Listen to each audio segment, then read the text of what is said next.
5 on the left, 2 on the right. Allah, the Father of the universe. Allah, the Father of the universe. Father of love. Father of love. Truth. Peace. Freedom. And justice. Allah is my protector. Allah is my protector. My guide. And my salvation. By night. And by day. His holy prophet. Noble Drew Ali. Islam. Today we have our last Moorish History Month Skype. So before we get there, we just want to do our readings to be read every meeting. A warning from the Prophet to be read in every meeting. I hereby inform all members that they must put an end to all radical, agitating speeches while on their jobs, homes, or on the public streets. We advocate peace and not destruction. Stop trying out your cards with the Europeans, for it causes confusion. There has been much confusion caused by members trying out their cards. The cards are for your salvation. Failure of obeying my orders will be of severe consequence. We are for love, truth, peace, freedom, and when these principles are violated, justice must then take its course. Any member or group of members that seek to hold malicious feelings toward the temple or the Prophet, or to violate the divine covenant of the Moorish movement, will receive their reward from Allah for their unjust deeds. All true Moors must obey the laws laid down to them by their Prophet, and if they lose confidence in their Prophet, give up your card and button, cease wearing your turban or fez, and return to the state where I, the Prophet, found you.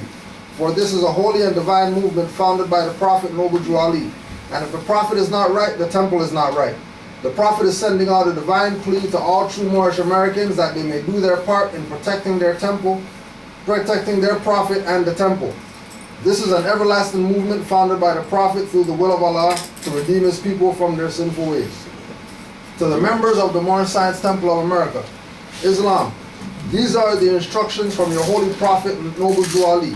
Be faithful unto your forefathers' divine and national creed, that you will be blessed for your good deeds that you sow in the flesh. Allah is the one that judges the world, and his judgment is now on, but the weak comprehend it not. The end of time is drawing near, so says Allah to his divine prophet, I, Noble Drew Ali. And that is why many hearts have been turned to stone, and many have eyes to see but cannot see, ears to hear but cannot hear, lest they would be confounded of their sins. These are trying hours now, dear Moors, and every evil spirit is moving, and they are trying every weak mind to overthrow and drag out the true foundation that has been laid, and to cause confusion in the minds of the ones that do believe. But if you have the true love of Allah and the spirit of your forefathers, you fear not what you hear or see, but you will sacrifice the utmost of your very life to protect your movement and your Prophet. Watch your enemies, dear Moors. Your enemies are the ones that speak against your Prophet and ridicule him to the very lowest, the ones that speak against your divine and national principles of your temples. Act accordingly, and Allah would bless you for your good work. Peace, your divine Prophet Noble Drew Ali. To be proclaimed in every meeting. Islam, I am glad to know that I have a few faithful Moors among you all, and I desire for them to know the truth and the divine truth. There is a host of jealousy about me and the movement now by the same people on our side of the nation that claim it was only a joke and unreal. But now, since they have found out from the government officials and the nations of the earth that this is the only sole foundation that all Asiatics must depend upon for their earthly salvation as American citizens, they are working every scheme that they can to disqualify me, so they themselves may take charge of the situation. I have notified all these things to you long ago in the past. It is through the faithful Moors that attribute to the movement and uplifting funds. The ones that paid their divine respect to me and the movement will be remembered. That is why I am calling upon all faithful Moors to increase their faithfulness to me, your Prophet, and your divine Moorish movement. I need finance, and I need it badly. Never before have I needed finance so badly as I do at present, so I can shove aside the discord that is facing the nation. It all comes through jealousy because of my fame and nobility. The nations of the world will not recognize the movement without I, the Prophet, being head. It has been proven by my works, which I have performed in the last few years.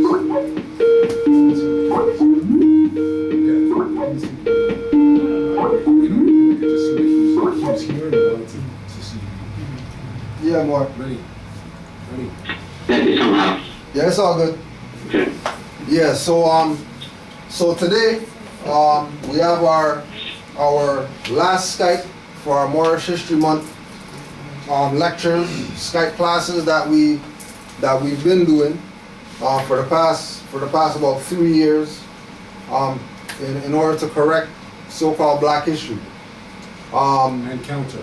And Correct and counter. yeah, correct and counter black history. Today's session is with one of the first individuals that brought us into the metaphysical realm, we would say. When we used to, the first time that we connected with, well, let me back up. We went to one of the brothers when we were doing classes at the Marcus Garvey Center. One of the brothers went to New York. Sorry, can I just? Yeah. Can you give us a time frame? 2004, 2003. Marcus Garvey. So around there. You're looking at 12 years ago. Yeah, about All right. about 2004, something like that. 2003, 2004. We were doing our Black African Rastafarian whatever thing at the at the Marcus Garvey Center. Everybody was in a process. You know what I mean? You gotta start somewhere. And one of the brothers that we were doing work with, he went to New York, and he gave me a call. He gave me a call from 125th Street in front of Sonetter's table.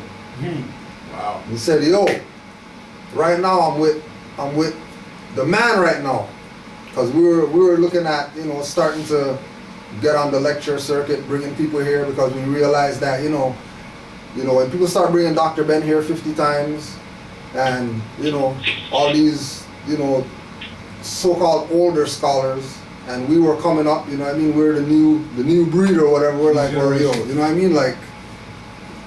those stuff can't cut it.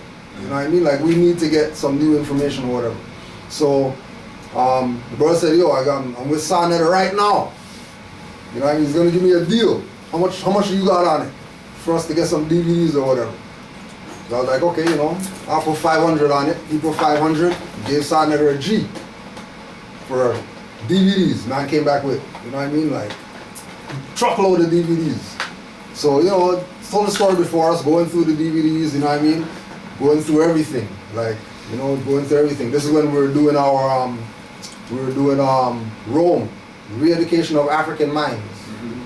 So the Rome program was basically get a library space, bring the stuff with DVDs or whatever, put the DVD in and just sit down and just watch DVDs for, 5 hours, 6 hours, 8 hours, whatever.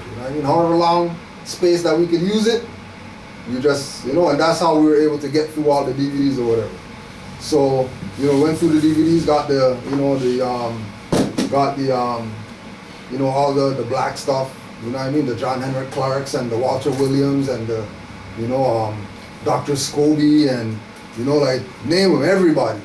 And then we started getting into, outside of the physical reality DVDs. Bobby Hemmett's and Phil Valentine and, all the metaphysical stuff. And we said, okay, well, what we'll do is we'll try to, through Sonetter, try to connect with some of these people on the DVDs, and then we'll use these people that we thought, this is new information or whatever. Let's bring some of these people here or whatever, right? So we called up Phil Valentine. Mm-hmm. Phil Valentine's like, yeah, I do lectures, blah blah. You know what I mean? So how much is it gonna be or whatever? 7,000. Like, well, we're a youth group. You know what I mean? 7,000 is a little much for us. You know what I mean? It's. Call you in 5 years. That's a little. We're a youth group. You know what I mean? Like, all right, no, we're okay. 5,000. We're like, all right, we'll get back to you. So we forgot. We said, forget that. You know what I mean? So then we called Bobby Hemmick. We're like, oh, freak. If this guy said 7 or whatever, we talked to Hemmick now. You know what I mean? Talked to Hemmick. Hemmick said $600 to come out here. You know what I mean? So we brought Bobby Hemmick out here. You know what I mean? did his thing, you know what I mean? It was minus 40 that night, right? It was crazy, right? To make that one manifest. And then that was our intro to the metaphysical world. So now as we start going through these DVDs now, we start bumping into, you know, Moors and, you know, other metaphysical stuff or whatever like that. And there was a DVD in there called Rise of Atlantis or something like that. If I remember, Rise of Atlantis or something. And there was this brother on there talking about, you know, things that are not the normal conversation. You know what I mean? Even with very conscious people, it wasn't just the regular information. This was a whole different level of information. You know what I mean? Mind going in a totally different place. Around the same time was when we bumped into Brother Alim, right? When we got into Brother Shango, Brother D. Brad, that used to work at BT, that did Confessions of a BT producer, a few other people. So, you know, we contacted the brother, you know what I mean? Brother Rudra said, yeah, no problem, you know what I mean, I'll come out, you know what I mean? Did a lecture, came out, did his thing, and again, we're talking about a different perspective. So one of the themes that the brother presented to us that made us look at things totally different, especially around that time, because at that time there was a lot of this elder hater energy, where they were literally trying to get us out the building because we were making them look bad, because they've been had the building for however long. We came in there for 6 months. We got lectures going on there, classes going on there. We got, you know what I mean? We're painting, we're throwing out all their garbage that they've been had storing up in the place and all that stuff, and they took it as a threat. You know what I mean? That we're trying to take over their stuff or whatever. You know what I mean? Marcus Garvey? Marcus Garvey Center, right? So one of the themes that the brother introduced to us was the chaos theory. And the chaos theory deals with embracing things that aren't expected, right? The more unexpected it is, the better it's probably going to be, opposed to going with the norm, opposed to going with things that are, you know what I mean, just planned or whatever. And then this is when we realized that there was a split in the metaphysical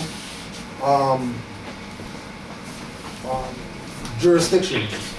There was the people who were gravitating towards Phil Valentine, that was dealing with more the how metaphysics is and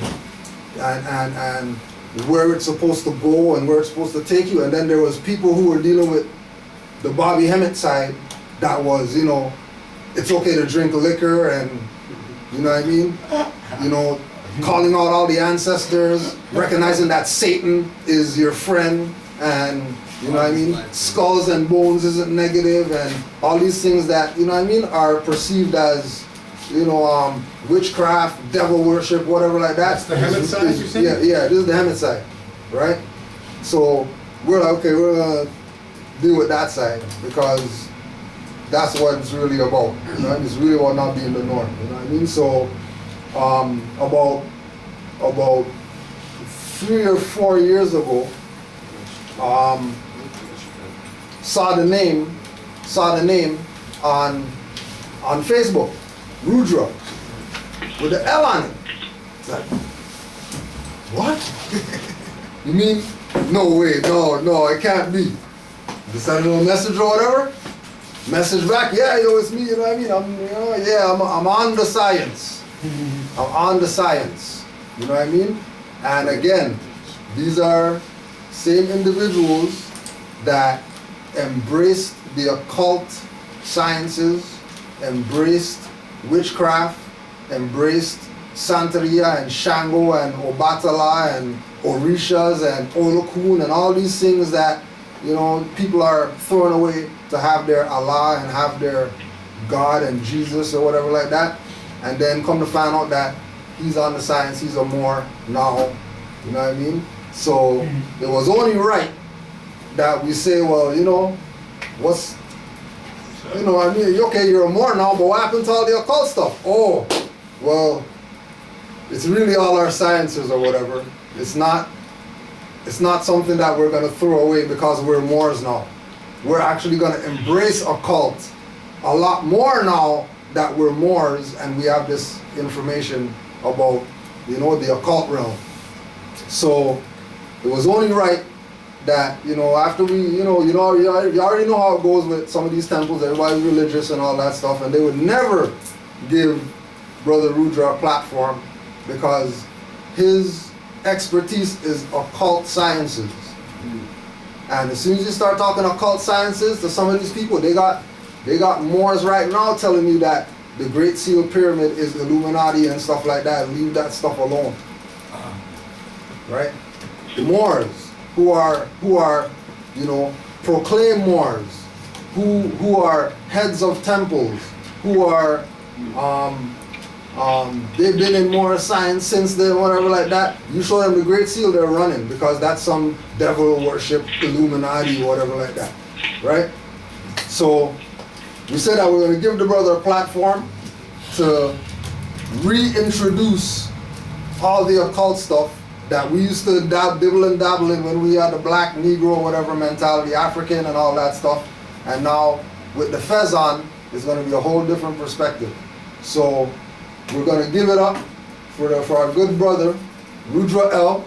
And make sure you have your pens or whatever, because believe me, he's going to have some stuff for you today that is going to, the room is going to be a vortex today. Guarantee you, the room is going to be a vortex today. And the brother doesn't play when it comes to the occult sciences and honoring the ancestors, right? So let's give it up for Brother Rudra. Peace, more. How you doing? The floor is all yours. The floor is all yours. All right, that's all good. Okay. Peace and love to my family. First of all, I want to give my ancestors in Gungun, my bloodline, and the Most High, Allah, Olu Mare, Ashe. We give it up to our illustrious prophet, Noble Jual. What Noble Jual was trying to bring us, I don't think the Moors can really factor into this day. If Noble now the physical, it'd be something different. A long way at where we are now. But I want to get into metaphysics and the folk things. I want to give you my background, where I come from. Interested with I started off, I guess around the age of 14. I went to any type of consciousness was to the Moor Science Temple. Interesting. Went to the Moor Science Temple in my hometown of St. Louis, Missouri. And at that time, it was a sheep there named Jerry Lewis Bay. Look him up, y'all. You find out that this man, he wasn't playing. He was one of the first Moors out of the move, making moves, traveling to Morocco, talking to the Sultans and things of that nature, coming back and forth and basically building some things. Well, Jerry Lewis Bay came to the Moor Science Temple at a very young age. Jerry Lewis Bay got caught up in some trumped up charges. Was with the government and the mayor in Missouri.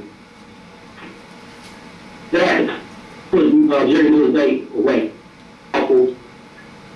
He had a lot of things going on. Exactly what really happened with him. But I will will say, if you look Jerry has a book out also called Gangster or like that. We all government gangster or government target. And then you'll see a lot about what Jerry Lewis Day was about. So I stepped into that more scientific back then. And when Jerry Lewis Day and all the stuff started happening with him, a lot of the Moors just scattered.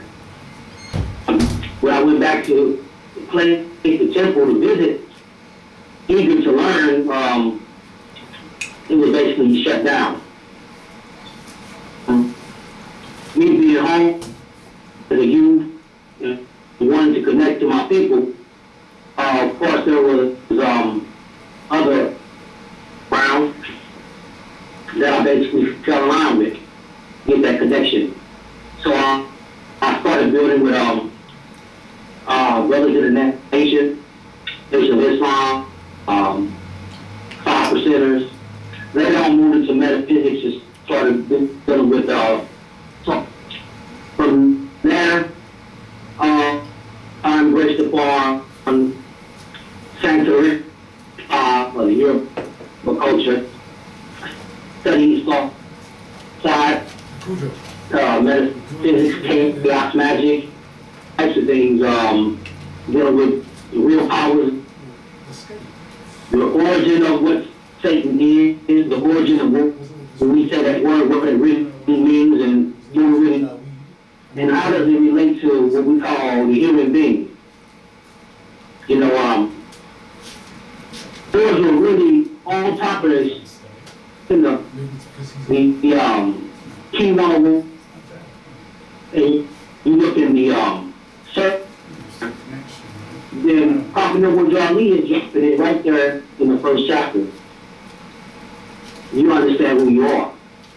In the one-on-one, into the one-on-ones, you start about Lucifer, Satan, dragon, the devil, different things of that nature. So at some point, it looks like an adversary that, if you really study into it, you really see it, then you see that kind of. So that's the message, and that's for those who can really see. So from there, dealing with science of the dark side, chaos magic, and studying Alma Youngbe and dealing with different priests. Things. I went to on a lecture circuit years ago. Was just out here just teaching. Then I started running into all these different videos. People like Cujo was talking about Bobby Emmett, Bill Valentine, different people that was out there building at the time. Well, damn, these brothers were doing the same thing that I'm doing here, my brothers. And from there, you know, I linked up with Bobby, and Bobby, like, you know, hey, yo, I like the stuff I was doing, and he was like, he just put me on. Took me in and said, yo, I'm gonna hook you up with some people. And from there, I was on a lecture circuit. Really never ever get into lecture circuit for station and none of that kind of stuff. I just wanted to share the knowledge with my people. And we stepped off the scene is because you find the majority of the people that's basically on a lecture circuit are basically agents, and you can see that.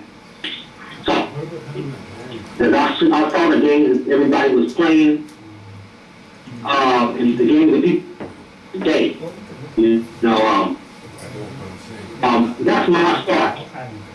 To go into what is magic and what is occult, what does it have to do with the Moors? You know, the Moors are the custodians of all this stuff. You know, when Egypt was falling, Kemet was falling, that fell. The Moors are the custodians traveling and moving this stuff abroad. The Moors are always here. You know, the Moors were in Greece, were in Africa. The Moors were in the Americas. The Moors have always been here. We'll tell you that the Moors came over from Africa to the Americas. The same people that tell you are the same people that the so-called black man is the original man of the planet. Planet Earth. But then they tell you black man came from another part of the planet.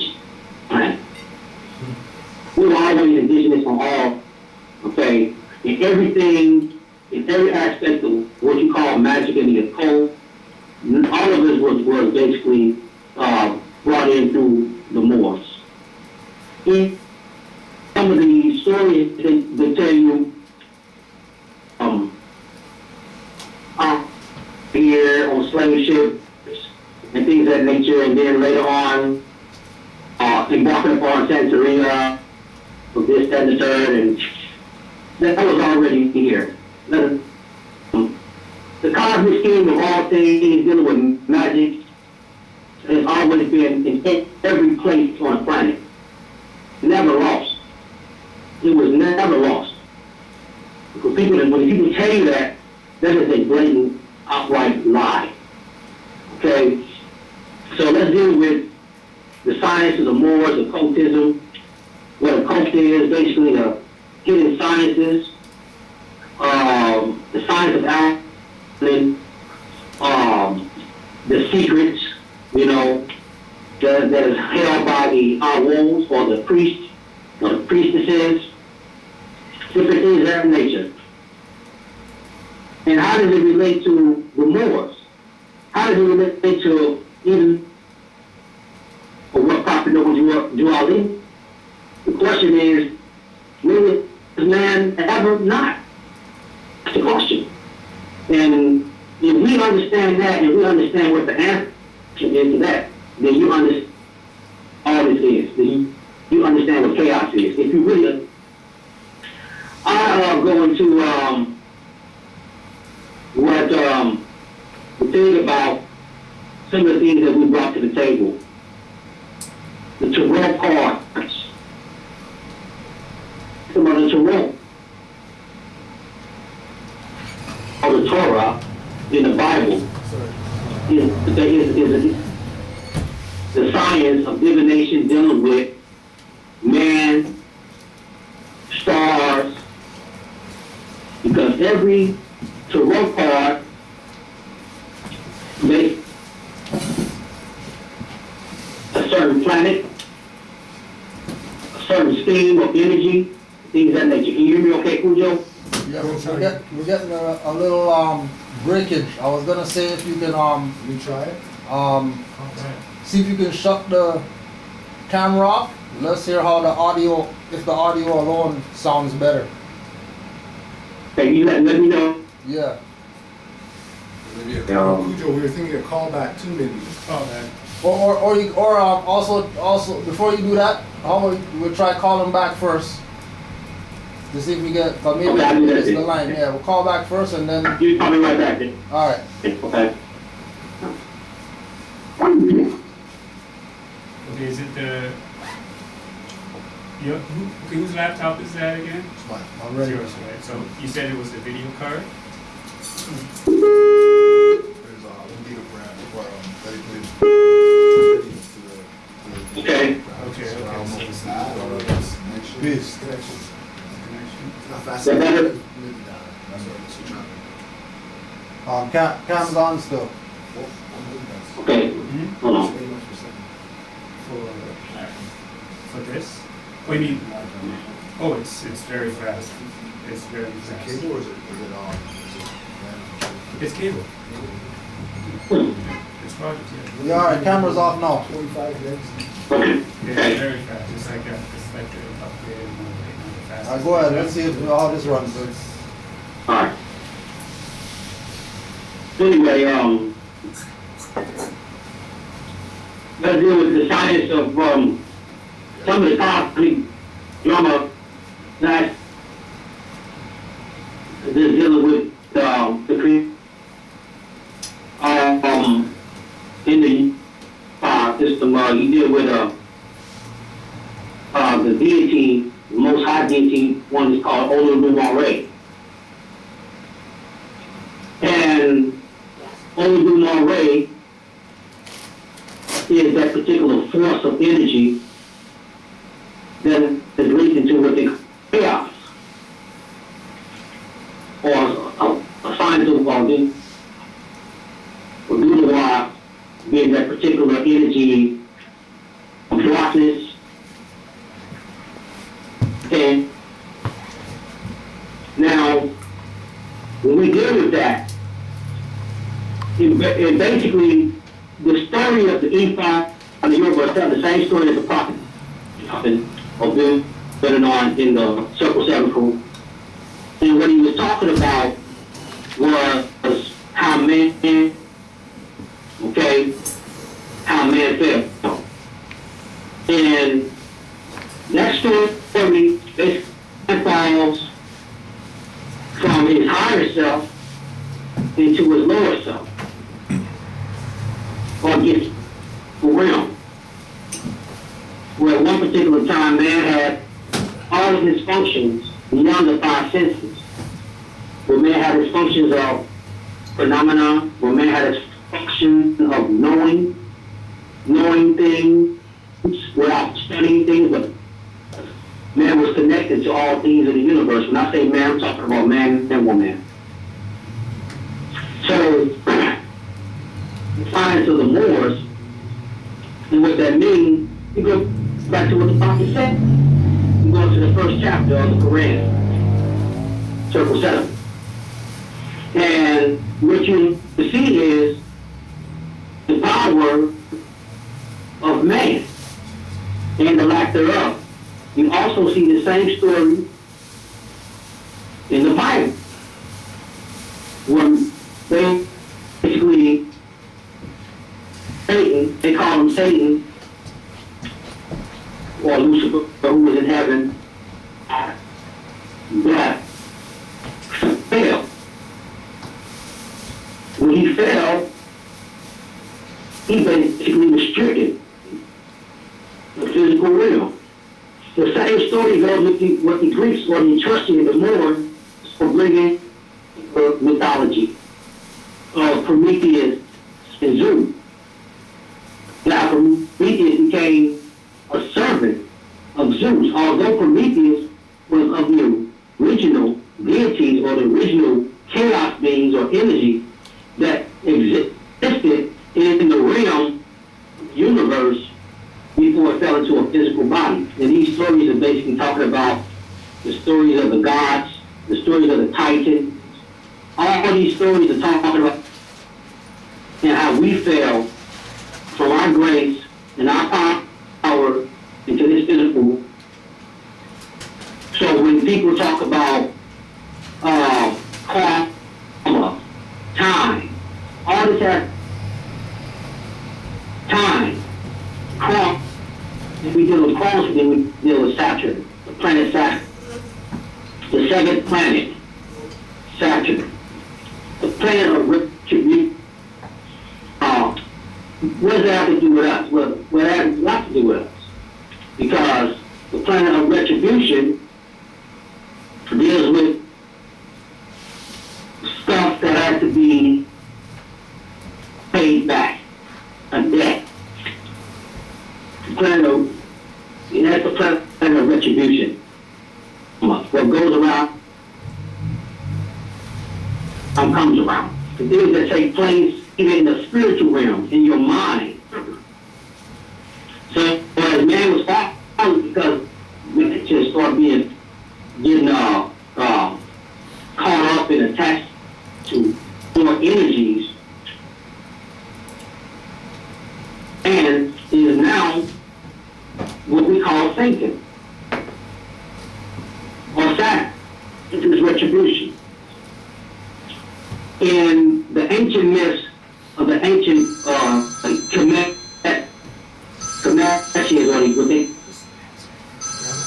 one of the oldest stories to the mother, Typhon, and her son Soot. Soot and Typhon. Soot becomes the oldest god. It was the oldest. Well, wars took place between the lighter realms and the darker realms, what they call the war in heaven. Continue. and became the footstool of the lower realm. And this is the fact that we're dealing with. So when Prophet Noah Ali came and told us, you know, proclaim our nationality, accept our divine creed, you know, like things of that nature, and how the mortal basically, the one that's always ready with the sword, with the machete, and by that, and sometimes that we have to basically face that retribution with that. That's what he was talking about. Because this is the same thing that's going on now. So when you see all these people out here, it's the things of that nature, you know what I'm saying? And that's ignorant. And that's a particular realm that we all was in darkness. Not knowing. You know what I'm saying? But what's interesting to how some say they're about black, that nature, and then they Pan-Africanist, then they be used by Yoruba, but still, they don't understand what we say we're not black. When we say that we're dealing with the science of light, or when we say that white is purity is the way. So when you deal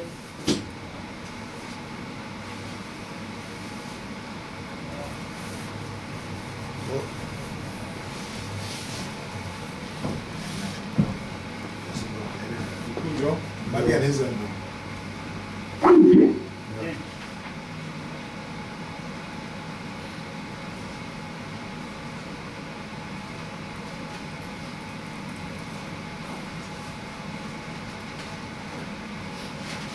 okay. Yo, yeah. All right, we got you. You heard. They're trying to stop you already. You haven't started going in yet. Yeah. Yeah, I'm trying to get into it. Can you hear me? Yeah, we're hearing you. What's the last thing you heard?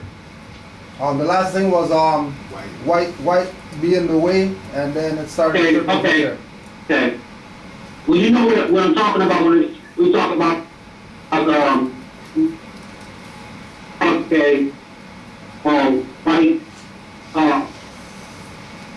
white means God. God is okay. Then we get into what we call Incan, seven Africans, what they call seven African spirits. In our Norse literature, the seven ill, and we deal with the top Orisha, which is Obatala. Obatala is the king of the white cloth. I'm calling him king of, and Obatala is pure energy. He is called the purest Orisha. So I don't get it when people talk about things and what we're dealing with, but we're really dealing with the science. The science of Obatala deals with creation and life. Science of ancient and sacred religious rites of sex magic with the semen or the power. That's why Obatala is the one who, because he creates from his life. And those are certain rights dealing with it, the semen. That's your sex magic, that's your power. And when you deal with energy, you're dealing with something on a whole other level. There's a particular rights that has been hidden from the Moors, that has been basically some of the outside, that type of thing. But when you step over to the other side, those things are revealed. What's brought with necromancy, bringing that over Yambe, the science of death, and how we brought this,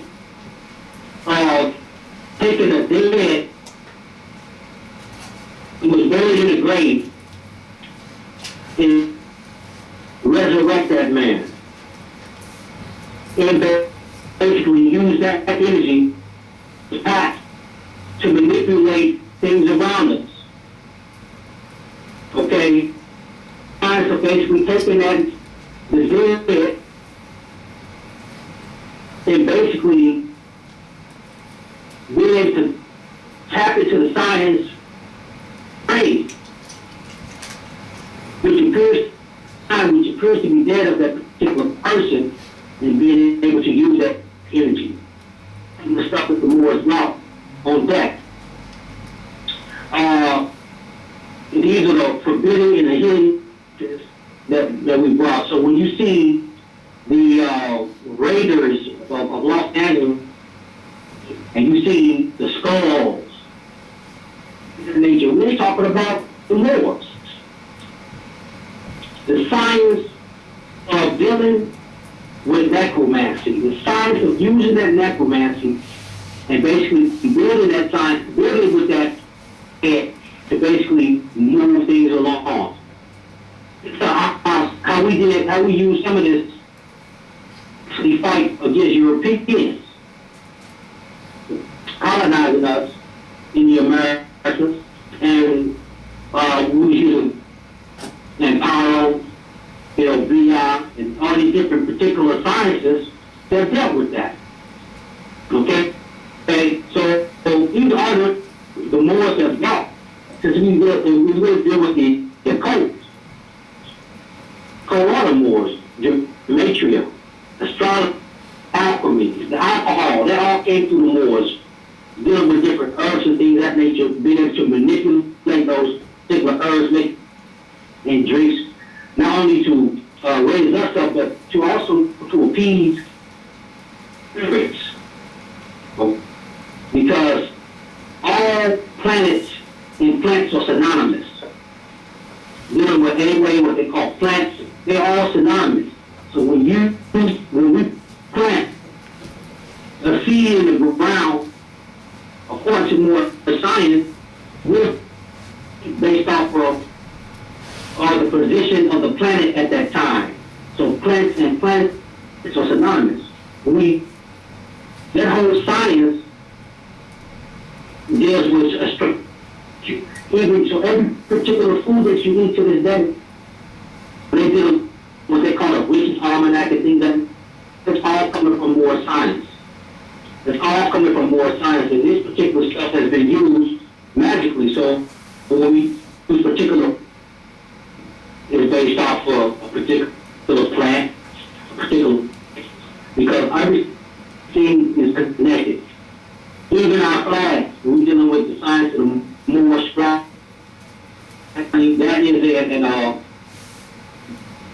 for those who know a symbol of hope. It's right in your face. You're dealing with the signs of Venus and Mars. Oshun and Ogun. Okay? The one who brings beauty to the land, action and things of that nature, and the one who builds. The one who thrives off of bloodshed. The thing that, when you this particular science of the occult metaphysics, ignored. So when you already talked about Lucifer, dragon, devil, Satan, thing, he was talking about us. Us on both sides. Us on the light. Us on the dark side. Us from the angelic realm. Us from the dark aspect, so what they call demon. And demonology is basically latent powers. That is in all men, with all men. In that realm, what they call man is until he starts and be able to chaos. And when you start organizing your chaos and manipulating your chaos, that becomes your magic. Okay? And anyone can jump in at any time, y'all. I'm willing to, with anything. All right, no worries, Mark. Okay. Actually, quick question. Yeah. We did a presentation with a Hebrew Israelite that's a Moor, a little while ago, and he was speaking in front of the Moorish flag, right? And a lot of the naysayers, one of the things that they were bringing up, exactly what you were saying, was the whole aspect of, oh, well, look, you guys have the Satan star on your flag. You know, so why should I be more because you guys worship Satan and you guys have the devil's flag or the devil's star and all that? Could you elaborate a little bit more on the powers behind the entities that are represented in the 5-point star? We know it as love, truth, peace, freedom, and justice. But the other aspect of that star in particular, converted another energy. The star, the way it is, upright is basically dealing with the goddess or the mother, Oshun or Aphrodite or Heru or Hathor. That power, the power in that star, in the occult, what power is the signs and symbols for the conscious mind. We don't understand that, we don't understand anything. So this with a particular sign of thing, honest with you, the star itself, the great thing pointed star, Lucifer is the light bringer. That's dealing with Venus. That's the great morning star that you see. That is what they're talking about. It's all hidden from us, but at the same time, it's in our faith. And then it's ridiculed and said they don't embrace that, this, that, and the third, because, so dealing with Lucifer, the power of Lucifer, Lucifer was a feminine energy, not a masculine energy, but Lucifer is a feminine energy. Lucifer is Venus. Lucifer is the green pointed star. Is that point? So when people say embrace Lucifer or the mythology of Lucifer will make you beautiful with different things that nature, we dealing with Venus. Beauty, attraction, and things of that nature. Currency. It is important that more strong practice in this matter to get involved. Using that particular 5-pointed green star not only to hang on your wall in your house or a sticker on your vehicle or anything like that, but you using it particular. That is an ancient occult. Should be actually used to bring in love, to bring in beauty, to money. If you want money, put the star down on the floor. Star on the floor. Put a candle around it. Do your incantation and bring that matter what you will. You can have what you want. You want business. And you deal with Mars, and you deal with a woman. You want both. You want money in business, and you use the whole flag, because you're dealing with force, and you're dealing with currency. What they call the Statue of Liberty in New York. You know what I'm saying? Dealing with the elements of copper. The Statue of Liberty is green because she's copper. You know what I'm saying? And then dealing with the same, the stuff that's in our face, the stuff that we look at, we curse, actually use to actually kill. So these different things, when they talk about Satan, things of that nature, Satan, you know, that's the underside of what they call the seventh, you know, or what you call the seventh. It is the seventh planet. You know what I'm saying? You look at those 101s, Deuteronomy was given it to. Has always put it in our face, but we didn't see it. You know? So, it's always been there. It's always been the things. The thing that Deuteronomy was trying to get us to do is he knew that in the past that we fell from the very thing that, because we did it on such a low level. But if we want to build something right now, as more. Our own government buildings and things like that, not dealing with these people there, they use the same aspects of energy, DHG that use all of the neuroscience, theology, and harness that in form of ritual to actually overthrow us, to actually be over us as landlords on the planet Earth, and then they call themselves white. So it's really not, so that's the science of that. I'd like some more questions though. Anybody else?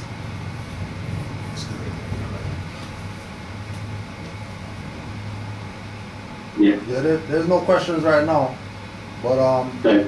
if you So do can, you understand yeah, we what I was saying, Joe? yeah, we fully understand what you're saying. Okay, so the aspect of what they call, we dealing with law. Everything that they're doing, even in law. When I do,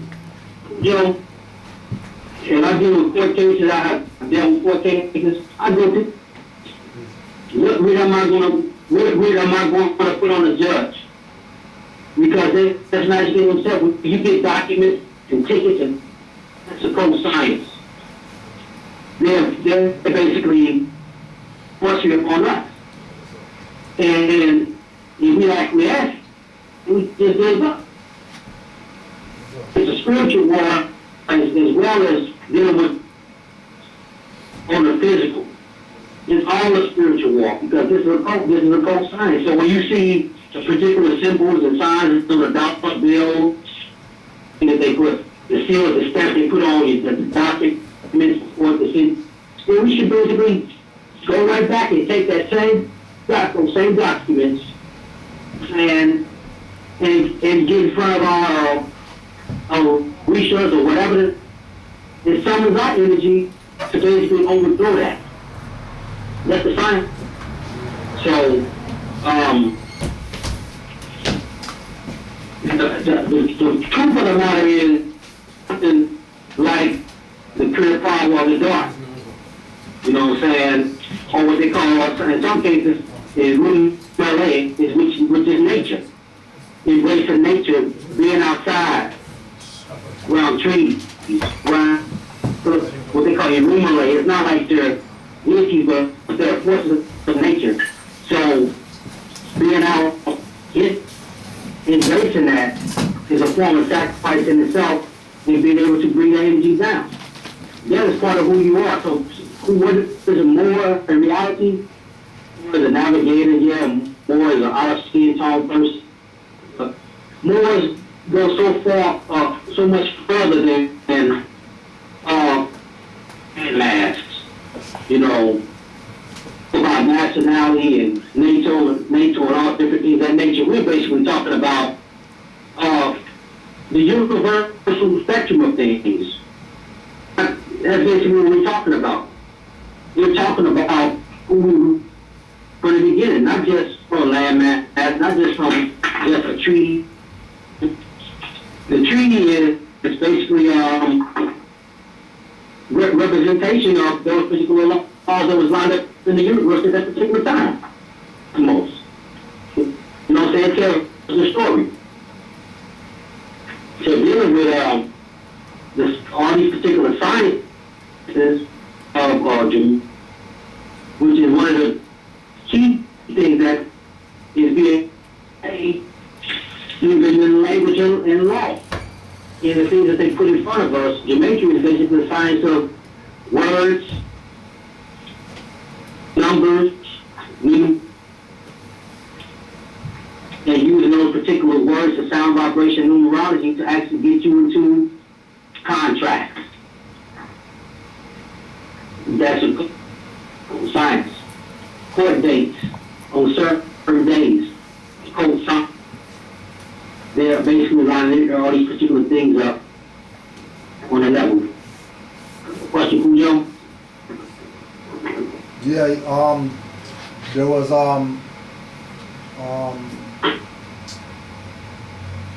the Knights Templar. Yeah, the Knights Templar. The Knights Templar Yeah. and the concept of them using Baphomet as their stuff, but that being relative to the Moors. Yeah, absolutely. Some call them the Black Woman. But Baphomet basically deals with chaos and order. Some people call it the devil, some people call it Satan. But Baphomet is a play on the words of the Muhammad. At one time, the Baphomet is basically dealing with the Moor because the Knights Templars through the secret society of the Moors. Those of the Moors that later on got overthrown the aspect of advanced Sufism and magic into becoming a organization or a Christian occult group of people. That's what the Knights Templar is really about. And the Baphomet is really a play on the word of Muhammad. It's the war. And one of the things what the Skull and Bones did is, you can check this out in the book called The Moors. I think that's the book called The Moors. Skull and Bones Society, what they basically based the Baphomet off of was the skull or the head of a Moor. They called the skull that they used the Moor. They called it the Moor because what they would do in some cases, one historical fact is that they basically dug up of Geronimo, the so-called Native American, the Moor, and basically summoned Geronimo in lodges in order to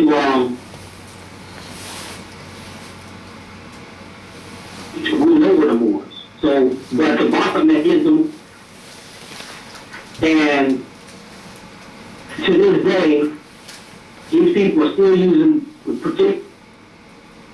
and learn from the Moors without using the dead or the brain or the head of a dead man, basically being able to summon the energy and use it close to the earth, and the earth plane is based on earth that it's easier to access as far as getting something done versus a what I say a non-corporal spirit. I'm talking about a dead, a spirit that has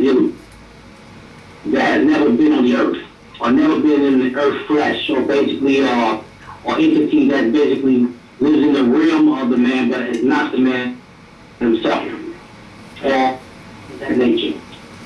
So when we deal with the science of Baphomet, again, the Knights Templar came out of the Moors. People that talk about the Illuminati, and they say the Illuminati, we are the Illuminati. The Illuminati are the science of the Moors. We are the Illuminati. You know what I'm saying? So that particular energy, what we're dealing with, we're talking about those who know light. These particular societies around knowledge and in some cases dark. Well, with the science of the Baphomet, we deal with the science of Kim. And if you ever look at the Baphomet, he has one hand up and one hand says solve and resolve. Okay, we're basically going right back into coming back from out of chaos and into matter. I mean, it's really about. Some deal with it from planetary, or they call it Satan, or Satan, or Saturn, and that's dealing with the sun, or the earth. Okay?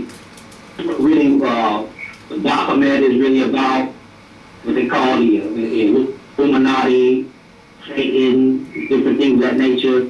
The goat, you know what I'm saying? The goat representing Capricorn. It's not a mystery anymore if we really look at it. At this particular time, way ahead, way above where we are to this day. But we're not really studying, we're not really using our functions to actually see that purpose. And we were going against it, and we're talking about it in a negative manner, as if yeah, that's a sign. So does that answer? Yeah, and another thing I wanted to ask you was the actual entities or the Orishas. Like, what are there specific ones that more should be gravitating to based on the history, or based on, you know, what things that Noble Drew Ali brought that are relative to certain Orishas, or is it should it be a common thing that we just study all of it?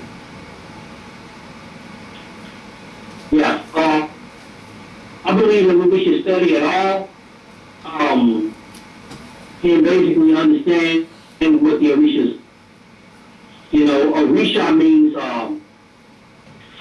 selected head or selected seat. We all came within an Orisha. We all have an Ori.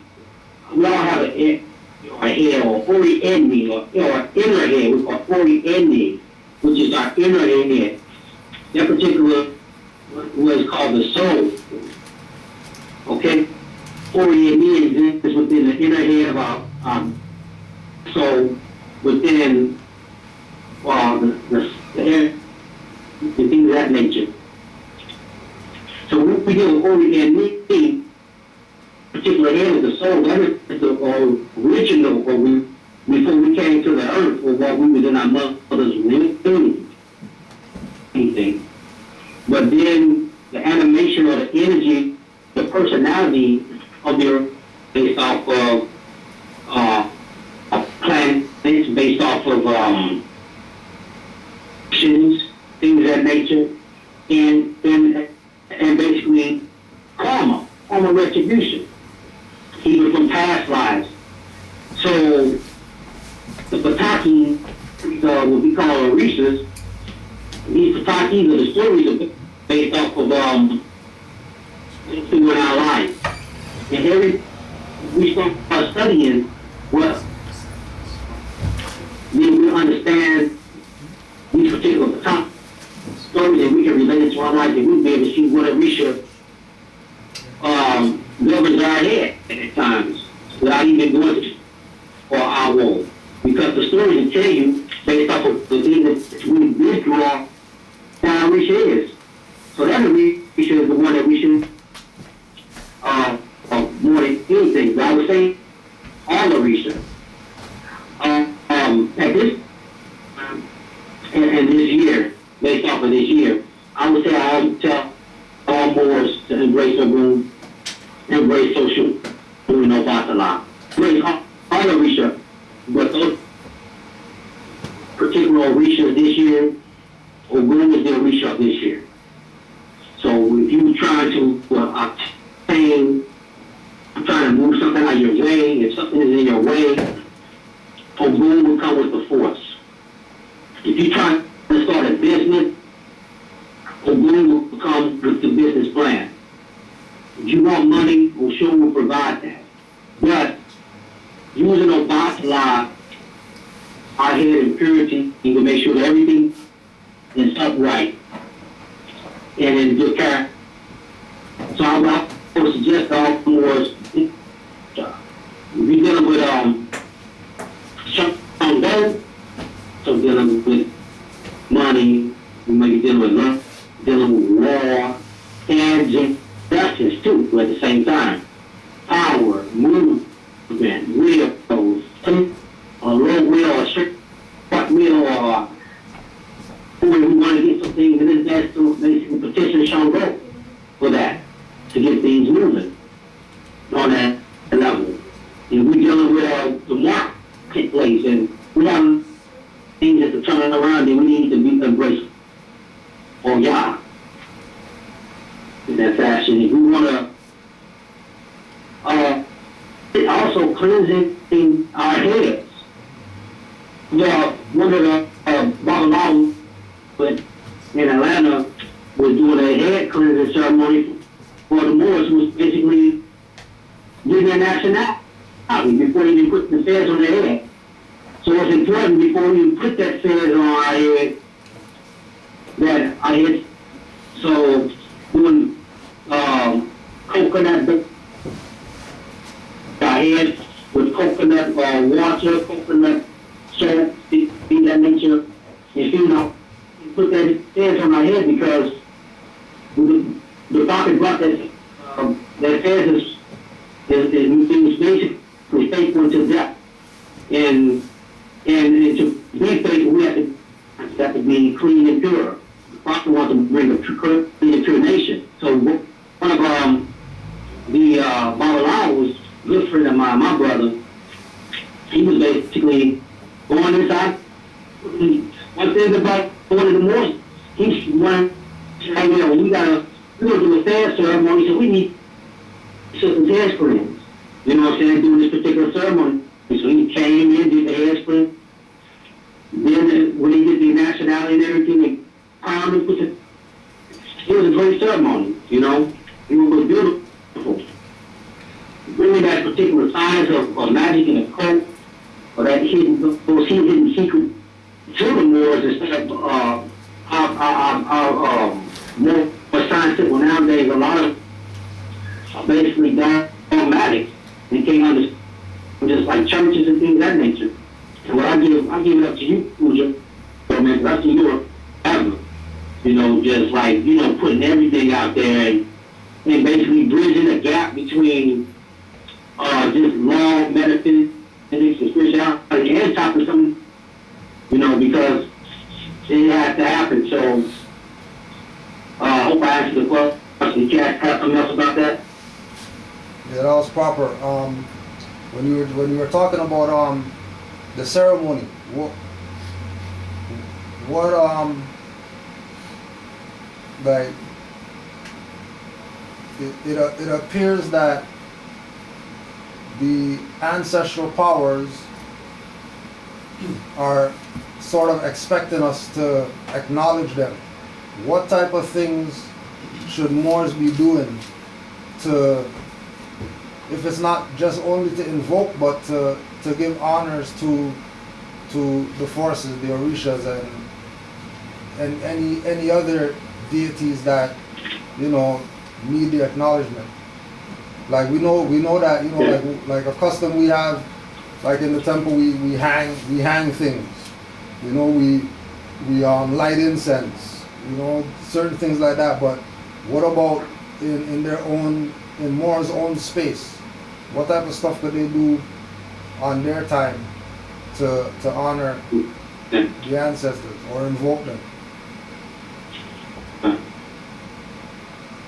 The first thing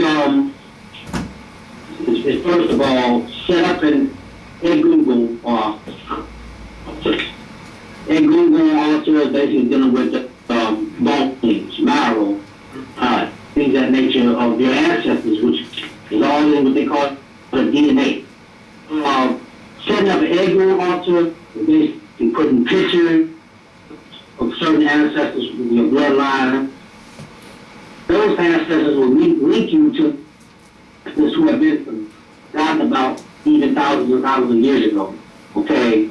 With that particular thing, like putting those pictures up on particular tables or whatnot, offering we could do fashionable Veda, or they do the 9 levels or whatever. We put in little glasses of water, and basically light a white candle. You can also offer them food. If your ancestors offer them food, you know what I'm saying? Whatever, if your grandmother like llama beans or whatnot, cook her some llama beans in her spirits, play music, and basically tests us even faster than the Orisha at times. Because grandmother was a nun, or was a corporal, she lived in flesh. So, and everybody knows grandmother loves you, or grandfather, your father, or whatever, whatnot. Putting all those people up there, in reverence to them. Now there are different, when I'm giving honor to Edwin or my ancestors, or those particular things based off, language and customs and things that nature over the years out. But basically, the first thing you want to do is basically have and those glasses of water around the ancestors. If you had that water, you sprinkle on the floor, you call it, and you light that candle, and then you ask them to continue to dodge to your ancient bloodlines, and let them not be forgotten. You know what I'm saying? And God should protect you doing these things. Because without them, a lot of our lives would be really and things up. As far as Orisha worship, the Hebrew rule first, ancestor altar first. But Orisha worship, I would say, Solomon Eshu, Legba, a Legba. So continue to open your roads. If you don't have an altar, or Eshu, or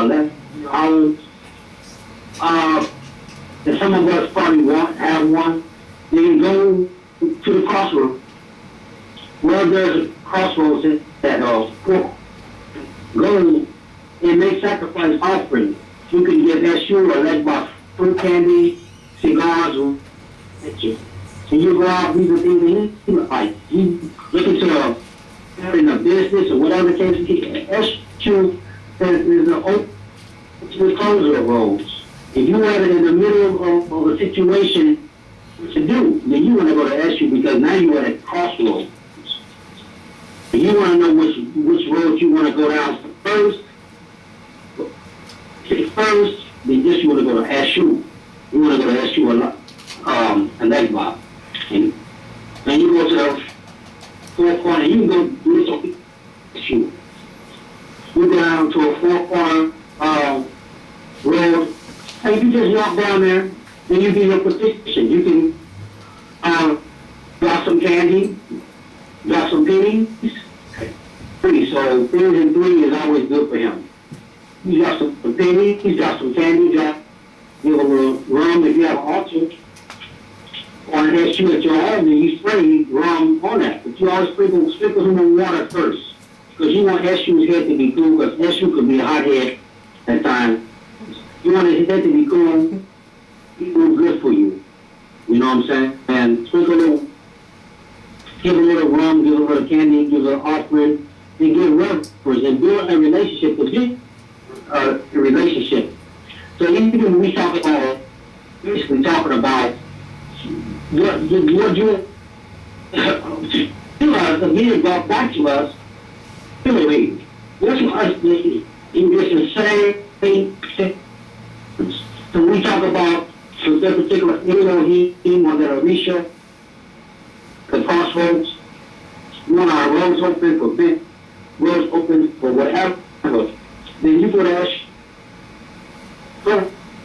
We do everything which is ancestral altar, acknowledging them, the foremost, and then you go to Eshu. Okay? You dealing with people that may be in jail. You know how you always trying to find. Then we're going to go to Ochasity. And we do our paperwork, of course. But we also, when we doing that, we also want to bring in Ochati because Ochati is the patron of justice. So he knows what to aim, he knows what to strike. No, sorry, So we do. apologies. Could you spell that, Orisha? Ochati. O-C-A-O-I. One more time. O-C-O-S-I. OC what? Sorry, they're stopping you. They're stopping you from putting it out. Say it again. Spell it again. Sorry. Okay, Chauncey is O-C, is in cat, H, honorable, N-I, Chauncey. O-C-H-O-I, man. O-C-H-O-I? O-C-H-I. Whoa, N-I? O-C-H?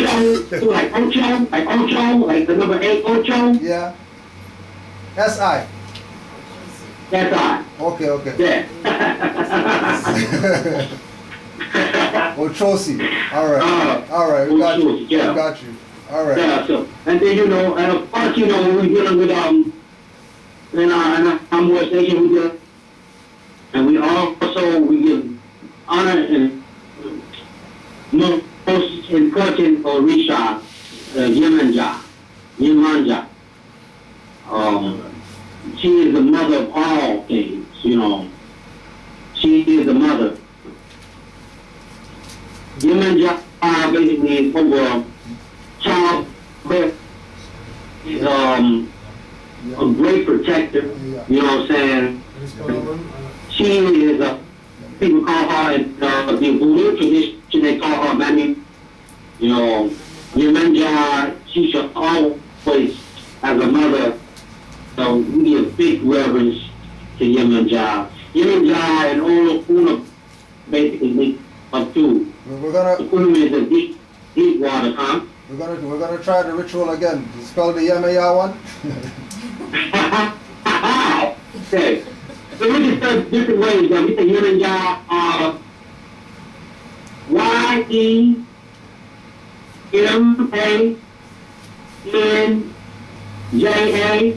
Yemanja. Sometimes we spell Y-E-M-A-N-Y-A, Yemanja. Okay? So either way, one is the other, but one is more popular than the other. Okay? But in childbirth, for those mothers out there that maybe, if you're pregnant, that's pregnant, you want to have successful childbirth, you bridge that gap with Yemanja, because she's going to make it, Yemanja with the Wi-Fi, you know what I'm saying? You want to make sure that when your child comes into the world, that it comes with all functioning good. So Obatala moves over that. There's a package about Obata that talks about why Obatala doesn't drink alcohol, why Obatala doesn't smoke, or why water, any of those things. The package goes like how when Obatala was basically creating humans, Obatala was drinking. He got too drunk. When he got too drunk, he brought in later to be deformed or things that. And from that day forward, Obatala, he was so sorry that he did that he cleaned everything up about himself and for that patron of pureness. You know what I'm saying? He also becomes the patron of people with handicaps.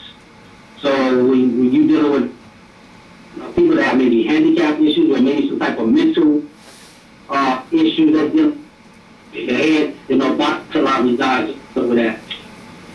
So we give all honor and respect to that story that we always say. Can you hear me? Yeah. Just wanted to ask something too. Now, with what you said about Obatala and people that are handicapped, are there aspects of these orishas that are in living people? Like should we be able to see the ancestors in certain people based on whatever actions that they do, positive or negative? Absolutely. The old folks used to always say that, you never make fun of a handicapped person, and I learned that later on when I got into Orisha. It's like, always had Obatala around me. He was one of my saints or patron deities because Watching our children always say to me. And they thought me that, you know what I'm saying, connection, because without watching our Shango wouldn't be. So we always look for that on research our people.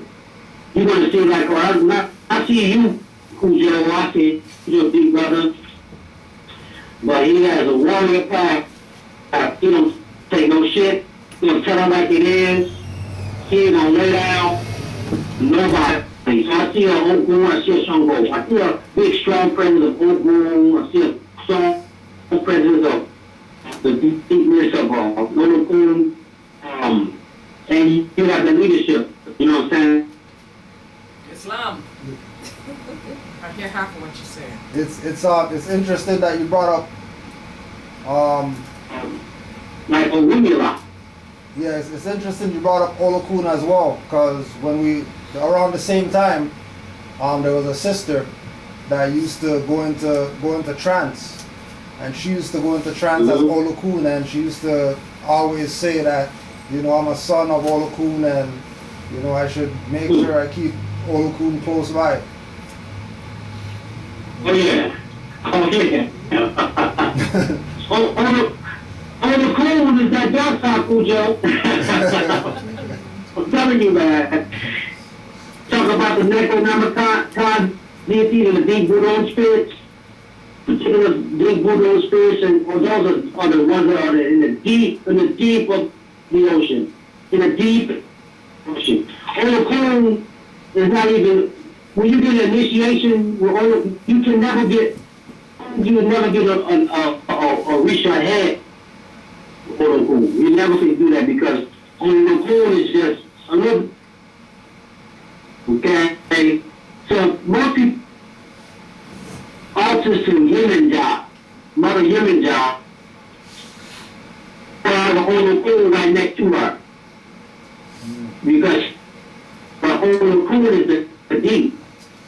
Okay, so it's a different aspect of Yemenja to the surface of birth and wealth. Also deals with a deepness of death. You know what I'm saying? In the other side. So dealing with only food and things of nature is reaching back into another realm. The ancestral realm is so heavy with giving jobs. A lot of people don't see that. You know, they just see the one aspect, but there's so many paths in giving jobs. Occult is right there. Man, for her to tell you, you stay right there, and what you're doing with the temple and the moors, the ancestral, you know what I'm saying? That's the realm of things, you know. Some would even call it the aspects of things. And the dark is just something that's just things that are hidden, that are in deep, that are in the depths of the soul. Dealing with Olokun, Yemenja, man, that's powerful. I would suggest you continue to work with your Olokun. You know, that we do acknowledge the Risha angelic forces within all man. You know, if we would never disrespect, we would never disrespect the seven Elohim. You know what I'm saying? We should never ever disrespect our fellow more. You know what I'm saying? Because that Risha is right there.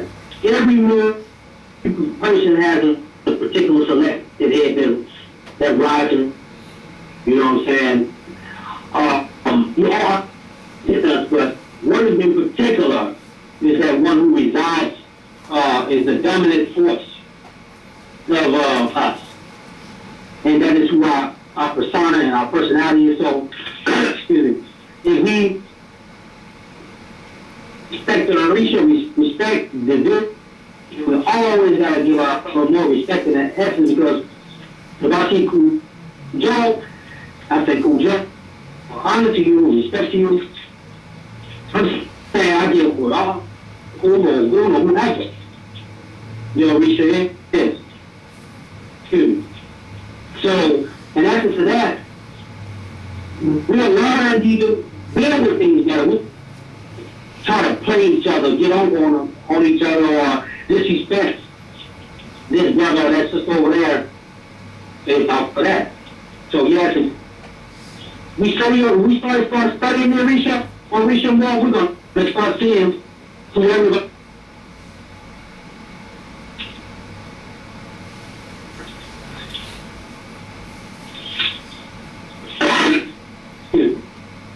Please.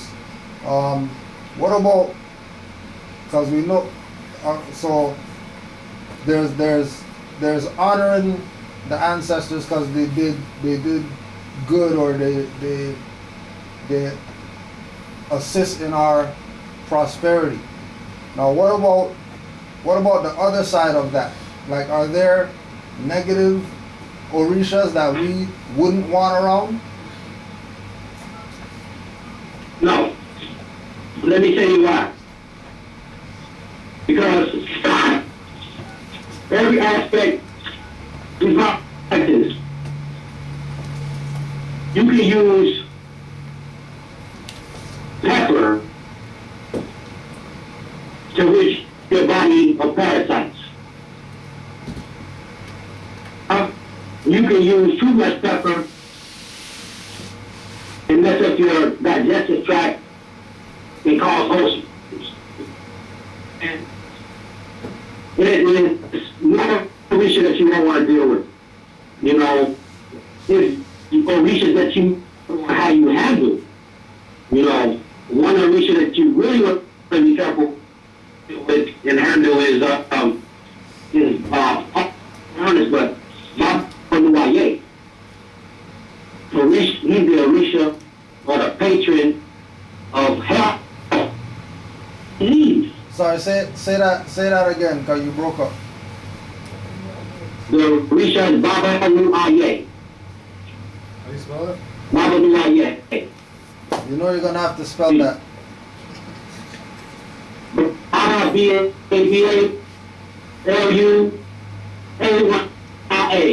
Spell it? I'm sorry, Baba Nuaye. I-A. One thing that might help, B-A-B-A-L-U. there's I-A-A-Y-E. a Nigerian person who made like a comic book about the Orishas. So if you just look at the Yeah. Orishas, they have all of them spelled out with images. Yeah. What is it? Okay. You know what I mean? Sorry. Go one more time, because people are still trying to get it. Well, we got the spelling. Oh, you got it? No, I didn't. B-A-B-L-U-A. Baba Nuaye. B-A-B-A-Y-A. All right, yeah, we got it. All right, Mar, go ahead. Dealing with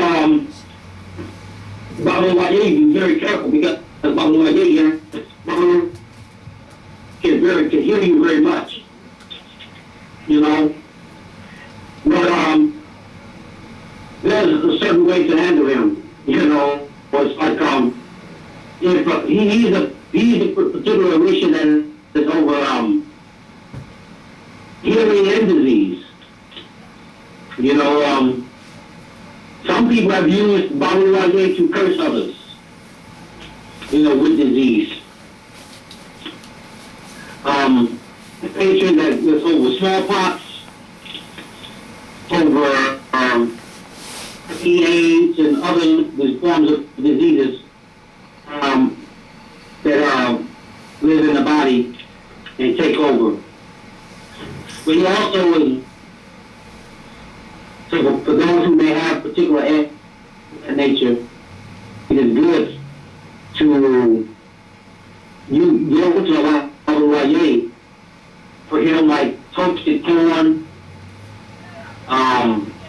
beans, grains, and things of that nature. But it's not ever good to give Baba Nuaye water. Saying, according to the Vasaki in the story, Baba Nuaye, you give him up his particular smallpox on his body, and you don't want to ever get him angry. A little white wine, something like that. Little toasted corn, bean, grains, and things of that nature. Make offer to him. It's best to make offer to him and do it. Take your grains and your food and things of that nature. With it, if you have a problem, how many you're trying to get over, take your grains and put them in your head, pass over your body. And you put him on a plate, a purple candle for him, or a white candle for him, and as a petition. So as soon as you do that, you will house ASAP. Because you don't want that energy lingering around.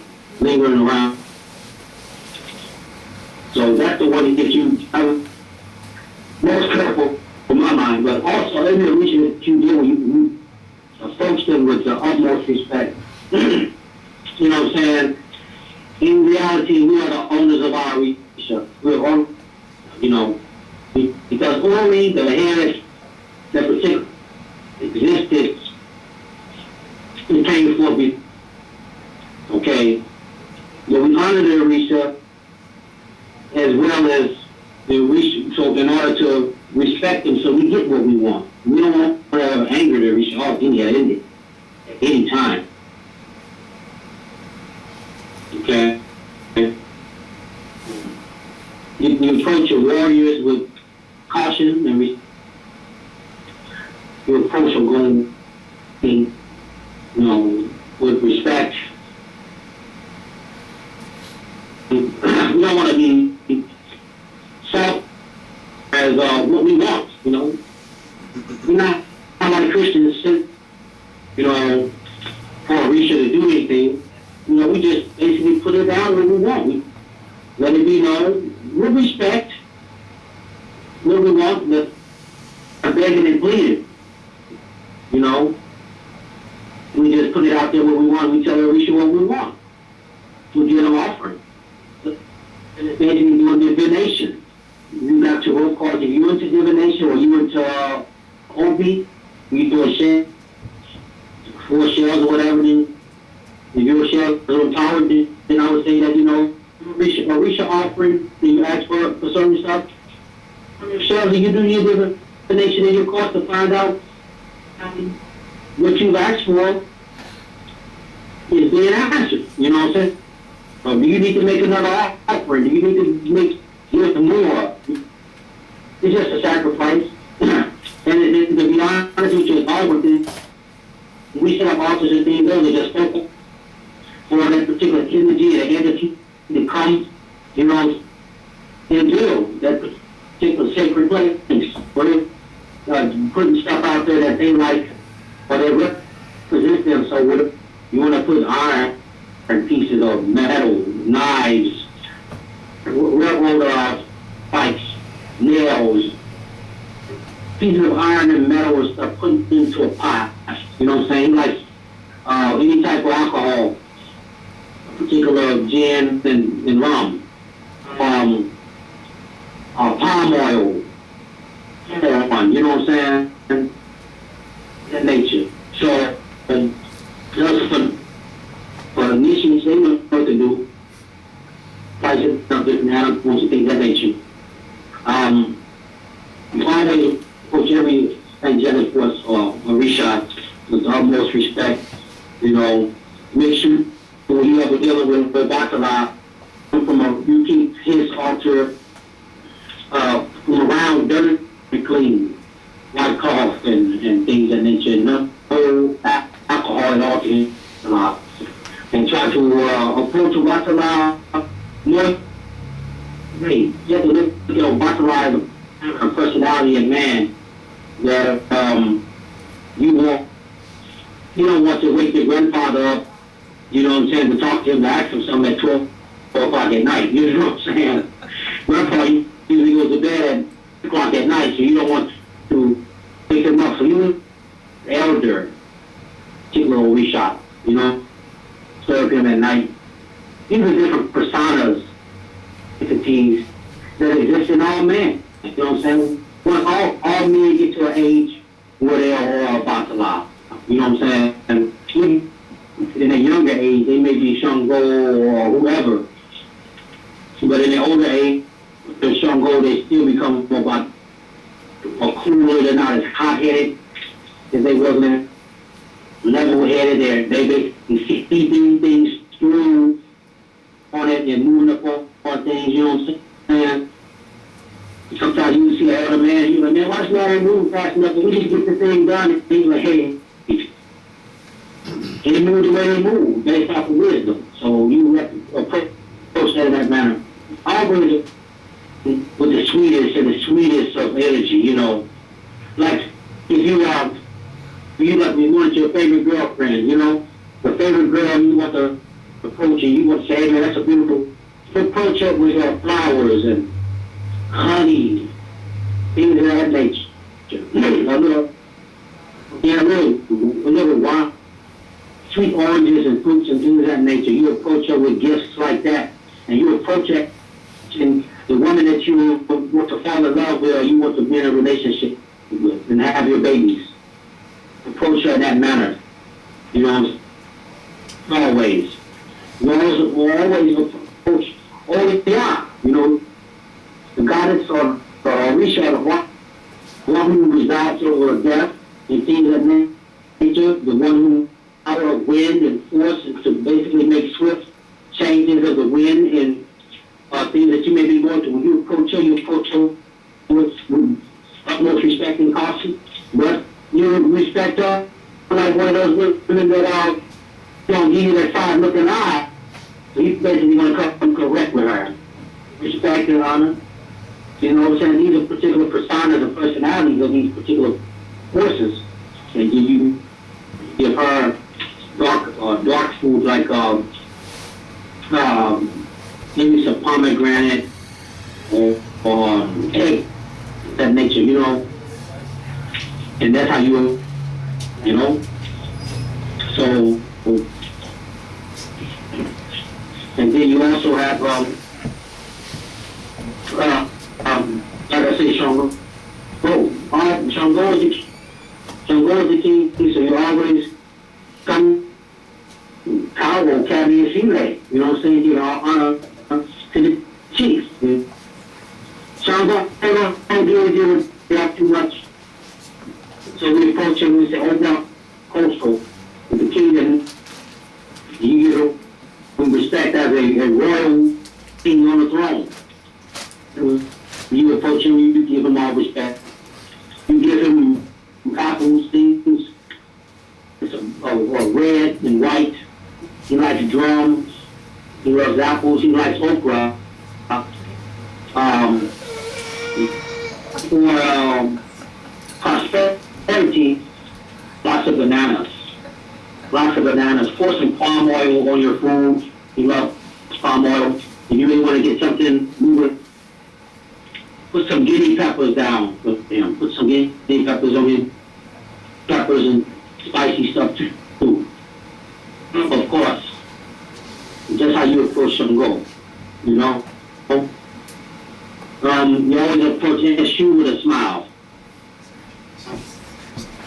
Eshu is playful. Eshu, you know what I'm saying? And some people try to call it. People have been done down with Christianity would try to call Eshu. You know what I'm saying? Eshu is like Mercury. He's changing. He's here and there and everywhere. So always, you know,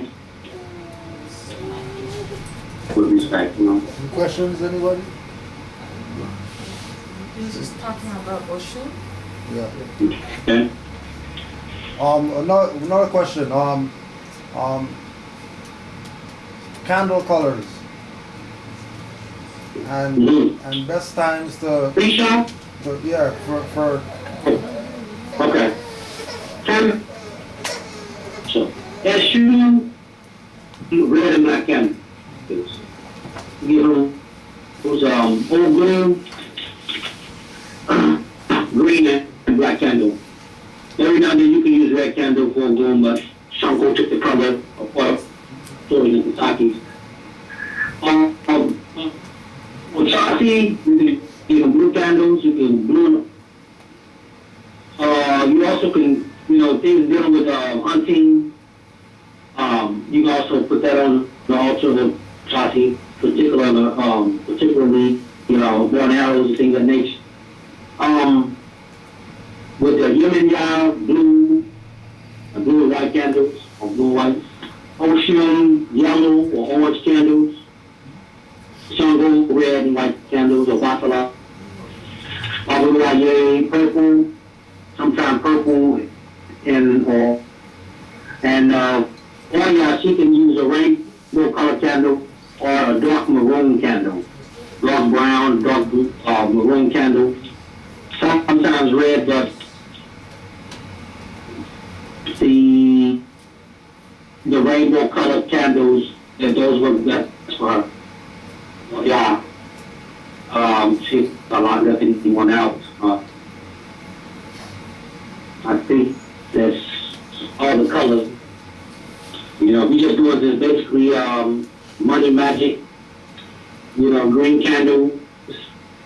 I would say you anoint some money with better birch oil. Do an incantation in your money and put that money up under your candle and bring that luck. It's all dealing with the powers and the forces of persona and the mental. What? We can all shape our reality, and Sorry, any way that we can. Sorry, say that again. Persona and what? Persona and mentality. It's all about mental, you know what I'm saying? But the mental energy, you know what I'm saying? And once you do your ritual, let it be. So you go back and you can read up on it, read up how things are moving in the situation. If you feel like putting more behind that energy or what you're trying to obtain, then you do that too. Yeah. And so that's one of the. Oh, go ahead, Mark. Yeah. I said that's just basically one of the ways that we basically using our mind. So the first thing is, I would suggest almost on the waking in the morning, when you first separate your eyes or consciousness from your rest, is that grabbing your head and holding your head and doing a worry prayer. Your first solution is your soul. So I'm holding your head and touching the floor, and then basically hold your head and basically pray first. You give a repeater. Pray to yourself first. Okay. Sorry, Mark. That is. Could you repeat that? Repeat that again from the start with the prayer. When and what? Okay, yeah. Okay, yeah. We're waking in the morning. The best thing, you first gain consciousness, not answer your phone, not speak to someone, say good morning or nothing like that to anyone, or on the computer or nothing like that. First thing you do on your waking in the morning is touch your head. You grab your head. You grab your head. You touch the earth with your other hand. Touch the floor, and then you basically pray to your soul, your worry, and you hold your head, and you ask your worry to keep you on point. Your worry will keep you out of danger, you know what I'm saying? Keep you from going places that things are going to happen at, you know what I'm saying? It's your intuition that when something says, don't go down that road, there's something that says, something ain't right about this. Basically, approach it or read your head and holding it, praying to your head and actually read to lead you down the right way, keep you away from danger, bring wealth in, bring prosperity in, bring knowledge in, bring wisdom, understanding, things, keep you ahead. You do that every morning, on your waking in the morning. If during the day, if something's not going well, and something seems off as the day progresses along, what you want to read. Go to your head, go to your soul. You know, that is the first God. It's just self, and you hold your head, and just get you back on, when you get you back on track. Keep you out of danger. Keep wickedness and people who don't need you. And you'll see, in time, you'll see people get some, your life, the more you do it every day, the more things get back on track. Back on track. It is important that we pray to ourselves first before we pray to any Orisha. Ourselves first. You know, that is the basics of all religion is in the head. All doctrine, even if people going to church, the things of that nature, they basically convincing themselves in the first place that it's real or whatever. They basically it's in themselves. They don't read. You have to tell you. You know what I'm saying? That's what everything within your world, over your head. So I suggest people first, and you know, before embarking upon their days and the things in different situations, to go back to yourself again. Because we can lose ourselves, you know what I'm saying? We know getting back on track. Some people have to do more or be present others. The people who have bad luck, and every time you turn around, something's happening to them, you need to do a lot of worry prayer. A lot of prayer to get their head right. You know what I'm saying? Sometimes people come in the world with a bad head. We call it bad headed. People come in the world with bad head. With a bad head. They come in and they have the worst luck. They come in the world, so they go back and try to correct that took place before they came into the world. So it's that they do more worry prayer than others. So some people may have to do 2 or 3 worry prayers a day versus some person doing 1 worry prayer in the morning, and then they started going about their way. So it's important. You know, about a lot of children do worry prayer. About a lot of children, you know, it's important. You can help, you know, by teaching your children. The children need to know to hold their head, because that's where it is. God is in the mind first, before anything. I mean, this is when we say that only existed before life happened. He is the first Orisha, before the Orishas. That's what we say. You know, so we have to understand that is part of when people start growing into Yoruba and Ifa and all the particular systems. I don't care what particular system you're in. In the end, when it all boils down, when they make that leap in initiation from one level to the next, and they start dealing with Ifa and Rudra, dealing with more about the Ori and deified as divine. We used to always say that illumination is a selfish and what we mean by that is in order to illuminate, we have to deal with ourselves first.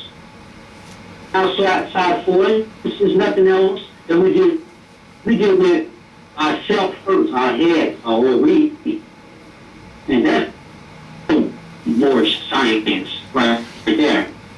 Science. That's why the Moors were so powerful in bringing all of these things together and bringing particular aspects of the almanac, which is almanacs and things of that nature, which basically right now to this day that everybody uses. All the different sciences of law, all the different history that the Europeans are using basically came to the Moors.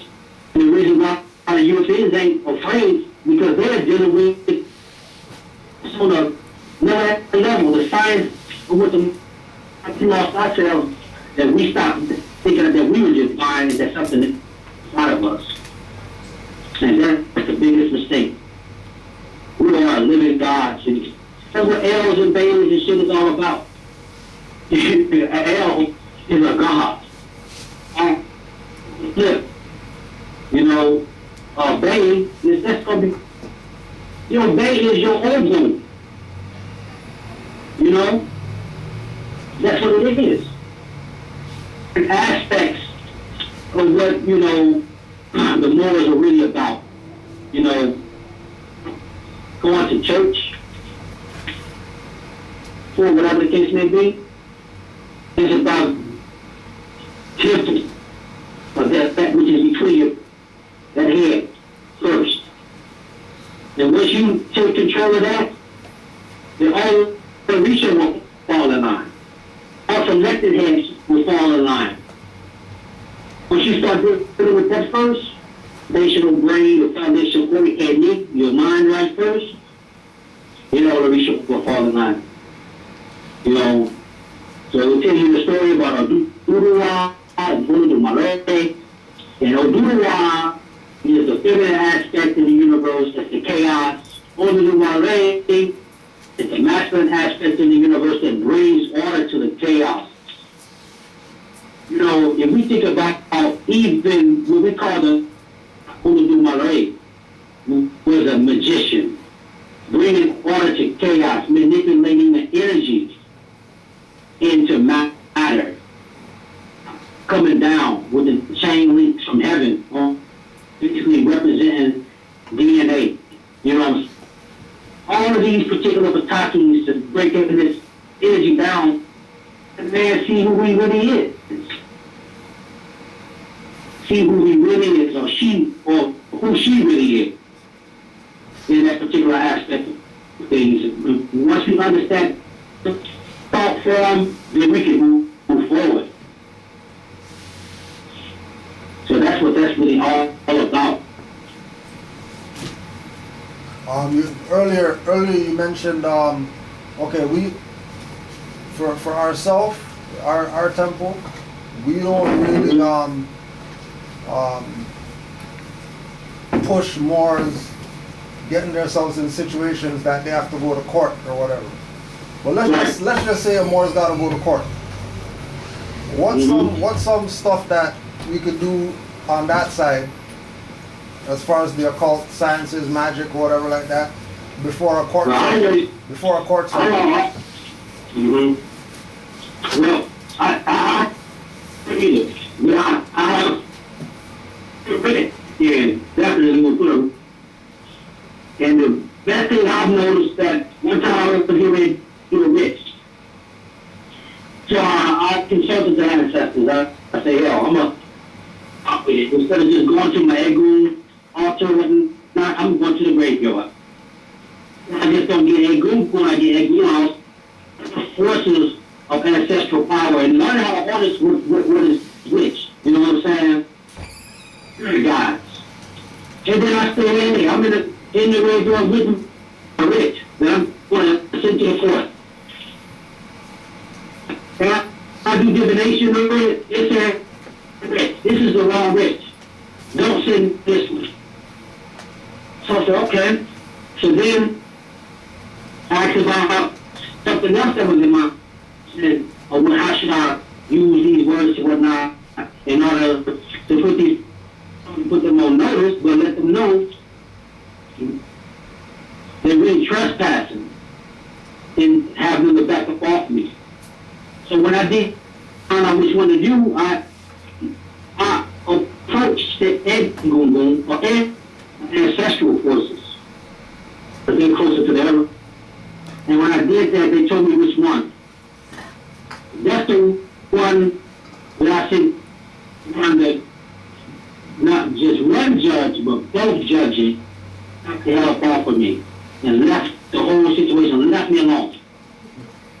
So it's important to deal with ancestors on that level. If you want to go along ancestors and deal with brutal charges dealing with justice, dealing with stuff.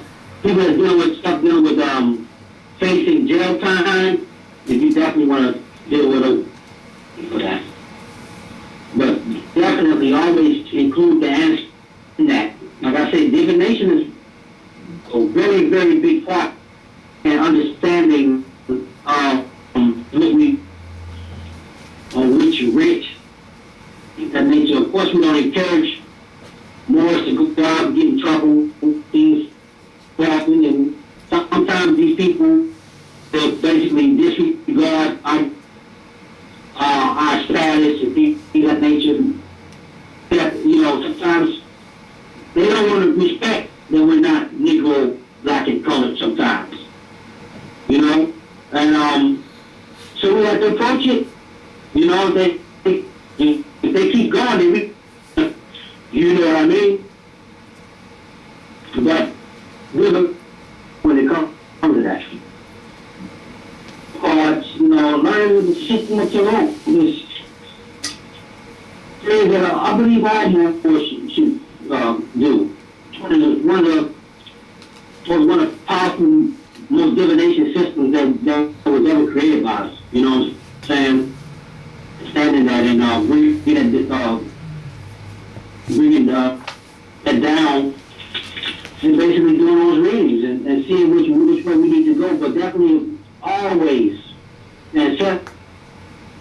And then we try to obtain money, get some justice with the Oshun and the Shango. But definitely always include the ancestors. Yeah. So does that answer your question? With the ritual with the hand on the head, does it make any difference which hand goes on the head? All right. Yeah, you answered the question. One of the questions was with regard to the morning ritual. Does it matter which hand on the head and which hand on the ground, or? Well, what you do is, you first, you touch your head, you know what I'm saying? And then you touch the ground, you know, you may be stirring it, and you acknowledge that, already know that you're approaching it, you know what I'm saying, from to the earth. That's how you're doing. And put both hands on your head, and then you start with your. So basically, the initial warning is when you first gain consciousness or whatever, you doesn't matter what hand it is, just touch your head with one hand, and then you reach down to the floor and let already know that you are approaching it. You know, basically from spirit to the earth. This attention, you put your hand on your head and you start.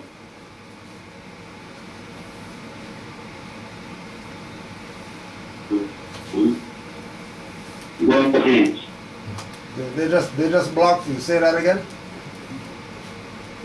Okay. Which block all of it? Yeah, well, almost. Okay. So basically, when you first wake in the morning, first day consciousness, you touch your head one hand, and then you touch the floor with the other. And that's basically, you know, that you're come out of the state of your spirit out and travel,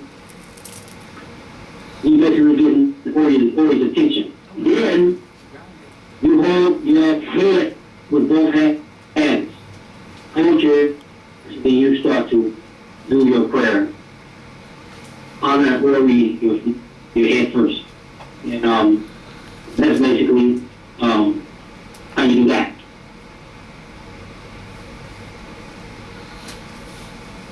So, Ujo, so we're really grounding ourselves.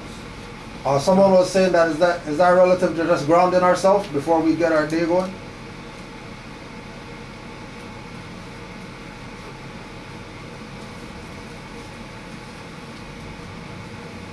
You there?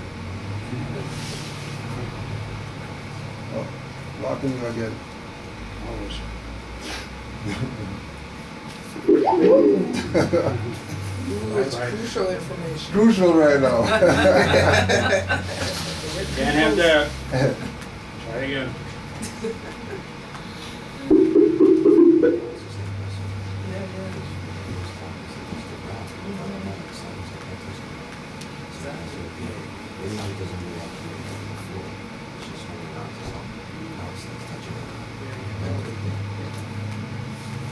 Hey, Joe?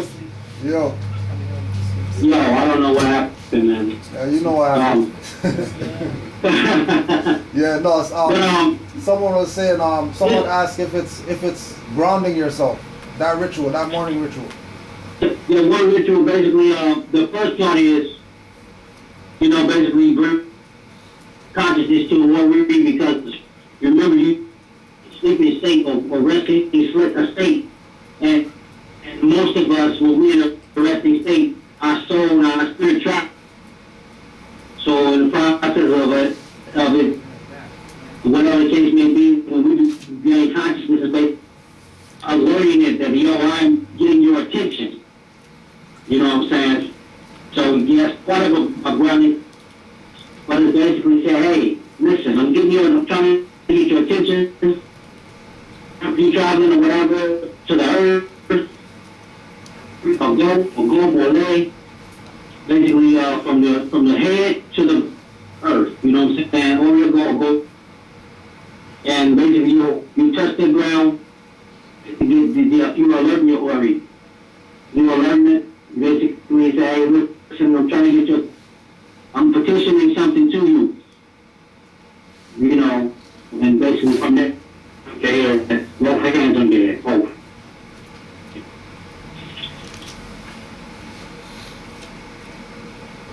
All right, we're at that closing point.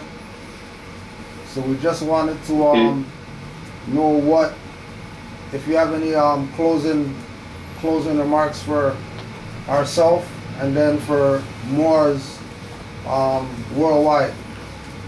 Yeah. First, honors to Sagar Allah, Holy all angelic forces, all forces. A big shout out to our prophet, and I honor our prophet, Noble Ali. All our world priests, Joe,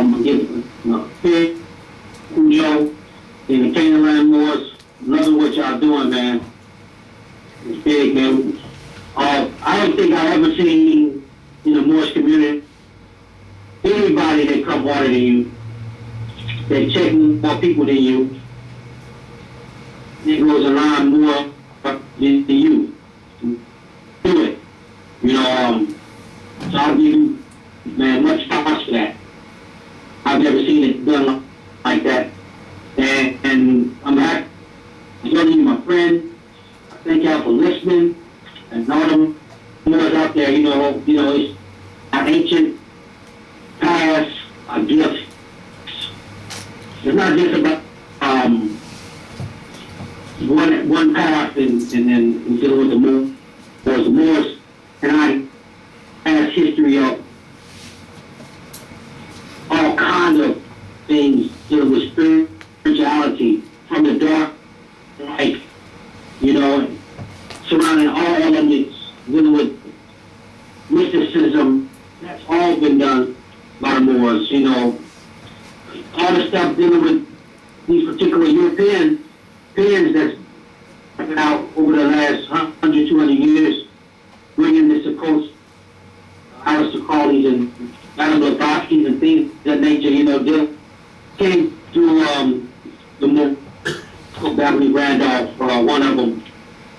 So many, what I'm saying, name and force that brought us so much power, so much history, try to shit on and try to do none of this stuff, and everything is this European approach stuff and based on everything that I talked about in the universe. universal perspective over the planet. You know what I'm saying? We can approach it from the east part, the Europe part, Michigan or whatever. You know, all universal, you're going to find it everywhere. I think all more embrace that, you know, embrace that. Like, much respect, Brother Cujo and the Canaanland Moors. I appreciate what you're doing, brother. I appreciate you having me. Give it up for Brother Rudra.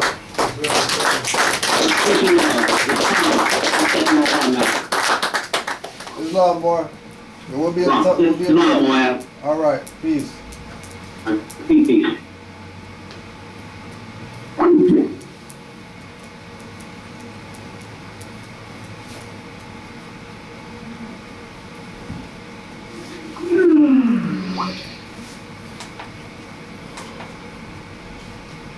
Light. So there, let's get the light going right there.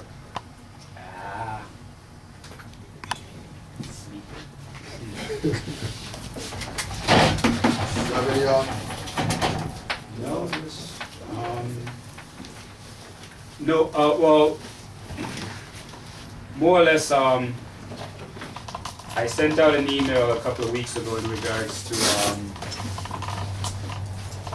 the membership forms and what I'm going to be doing with them. Some people took it unlightly, but some more took it unlightly. But more or less what I'm doing is that we have a lot of membership forms that's just sitting here and they're not clean. So what I'm doing is, if I don't hear back from certain Moors, whoever, by the end of this week, I'm going to be not throwing them away, but I'm going to be placing them in an abandoned file. Moors are asking me, well, why is it being done that way? The reason why is, as I said, is that they just sit in there, and they're unclean memberships. So instead of us having them there, I want to be able to make sure moving forward, administratively at least, we're able to get things done properly. I don't want to be chasing down like membership forms that don't exist with anybody. So if you do have a membership form that you've handed in, please get back to me by Friday, stating that yes, you know, you are part of the temple, yes, you want to move forward. I'm sure I'm speaking to everyone that's already done it, but if you know of other Moors that hasn't done it yet, please have them contact me by Friday. If I don't hear back from them by Friday, I'm going to place it into abandon, and they have to sign another membership form again, moving forward. So, all right. So if you know any Moors out there that, you know, has membership forms and they have not spoken to me or whatnot, or they have not spoken to any of you in a while, have them contact me, and I'll get it out there for them. All right. That's it. Thanks, family. So this past Friday we had our first conference call. So it was a Canaanland conference call, Grand Body conference call, and everyone is invited. However, I give out the number to those who have checked with Omari, have actually paid their dues and have their membership in. So that's another reason why you want to get that in, so that when we handle temple business, which is governance, then if everything falls in line and those people who have paid their dues are counted. So, you know, that's crucial in terms of being involved. And it's not to say that a lack of having dues paid means that prevents you from being on the call or being heard, but you know, the priority goes to those people who have all their, you know, boxes checked off, right? Other than that, it was a great build. We discussed different things concerning the temple, as well as a lot of business opportunities. So in terms of commerce and getting things going, it's a great platform. So I encourage everybody to get their dues paid. Send me your, you know, if you want to send me your email, send me a link through email or text if you want to get involved on those conference calls. All you got to do is call in. It's a local number. There's no PIN, so, you know, join in. The more the better. All right, Islam. Any questions before we close out pertaining to anything, not necessarily just today? Question. I had a few brothers from Hamilton that wanted to start signing up for the temples here, and they were wondering pertaining to like the classes and moving forward with getting nationality and cards and all that. I remember you saying something about a certain amount of classes that they would have to attend. Can you touch more on that, please, so I can clarify with them? Just like anything else, we want to make sure that people are competent before they get certain things. The practice has been that people, proclaim their nationality, and then, we don't see them for 2 years or whatever, right? It's not that we're trying to control people's anything. There's not no democracy or anything like that, right? There's not no dictatorship, right? But you have to show allegiance. You know what I mean? Like you can't say, you can't be in the stand saying that, yeah, we won the championship. You're in the stand. You weren't on the court and don't even talk about you won anything. You know what I mean? Don't you kind of come to the locker room after and all that stuff because you never paid your dues. You know what I mean? You never showed up for anything. You know what I'm saying? So the classes are all on YouTube. So nobody has no excuse. They can't say that they didn't see them or whatever like that. You know what I mean? As far as here, we have our attendance book that we go through, make sure everybody does puts their name down or whatever. But it's just so that people we want to make sure people are competent before they say, here's nationality card and whatever, right?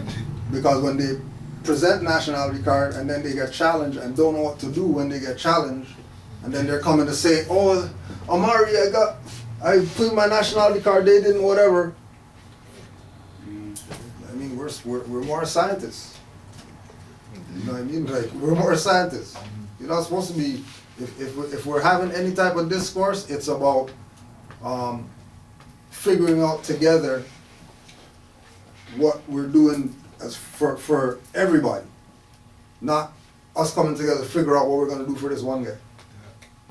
You know what I mean? Who has an issue that doesn't know how to deal with their issue, right? So, for example, there's Thompson and them in Ottawa. Oh, in Ottawa, yeah. Right? Yeah. So there's some more in Ottawa that they're battling, right? With some taxing or mortgage or whatever. Yeah, they're dealing with whatever they're dealing with. You know what I mean? And the most calls we get from them is, here's the writ that we sent out. Yeah. Did you receive it yet? Here's the whatever. This is what happened when we. They're not coming as they're going on their own time. They know what site to go to. They know where on the site. You know what I mean? They're using each other, opposed to, you know what I mean? They're using each other, going to research the information, putting the stuff together, have these people, backed up in a corner, without coming and consulting with us or whatever like that, which is where we want people to be with this. You know what I mean? Only reason that you're coming to us for anything is if your stuff is like gigantic and you need some assistance. You know what I mean? And again, the assistance that we're gonna give it's not really assistance like that. Because you're still gonna have to be the one to go present whatever we agree on and say, okay, you know what, you should do this. You're the one that still has to go present that to those individuals that's challenging you. You know what I mean? In a articulate manner that they get what you're saying and they leave you alone. Right? Just like the brother that was with the madhouse thing. You know what I mean? That, he went to certain people that claimed that they were, grand whatever and all that stuff. And he's having issues with them, right? As far as the colonizer. And then this other brother who's in the same situation in the madhouse or whatever like that, but he took it on himself, well, I'm going to go study and I'm going to whatever like that. They're talking about, oh yeah, well, we're finally going to discharge you. Oh, we found a bed for you finally, so we're going to move you out of the madhouse into whatever like that, without even dealing with us. He just, what do I study? You study this, whatever like that. He took it on himself, went studied that, and he's getting further than the individual who thought that the priesthood was alive. Let me go ask the guys with fezzes and see how I can get out of this situation. He took it on himself, just like what Brother Rudra said. You know what I mean? Go within and then go outwards. You know? So people are gonna take it however they want to take it. You know what I mean? Because everybody has this thing. It's just like somebody put up this everybody's back in this. They don't like when we bring up the European or whatever, but you know, right? But this European or whatever had this thing on Facebook talking about relative to all lives matter and Black Lives Matter, right? Is like saying that, you know, Bob can't eat, and then everybody's saying that everybody's allowed to eat, right? And making it seem like, you know, Bob can't get up and go get a plate like everybody else. Like, why somebody have to come give Bob a plate? Why don't you just get up and go get a plate? If everybody can eat, and Bob's the only one not eating, but everybody else is eating, Bob's a goddamn fool. He deserves to starve. Because all you gotta do is go get a plate, Bob. Right? All lives matter. Fish lives matter. Animal lives matter. Plant life matter. Human lives matter. Not just blacks only. Like, it's impossible that only Black lives matter. And anybody on that concept that Black lives matter, they probably need to get whatever they're getting so they can realize that all lives matter. You know what I mean? So our people have to get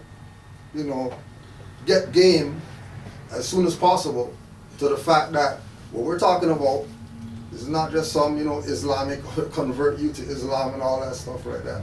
You know what I mean? This is something what they need in order for them to be free. You know, what does it mean to be a Moor? Why you be a Moor? Find out. Well, you asking me what it means to be a Moor. Why don't you just proclaim your nationality? No, well, I don't know, then, you know, stay nigger. You know, what do you want? Because when you tell them, well, you know, when it comes to being a Moor, you could beat tickets, and you could not pay taxes, and you could do this and that. We give them the whole list of what it is to be a Moor. They're still going to come with something up. No, they want to challenge it. Well, anybody could get that. So how come you ain't good? Right? You know, so they ask the question, get the answer. They don't like the answer. You know what I mean? And when we ignore them, or Moors are dissing their own people and they're not doing nothing for them, and like what do you want? You know what I'm saying? What do you want? And again, we bring up that same thing that ain't nobody else in the world call themselves colors. Nobody anywhere in the world, anywhere, call themselves colors. Nobody.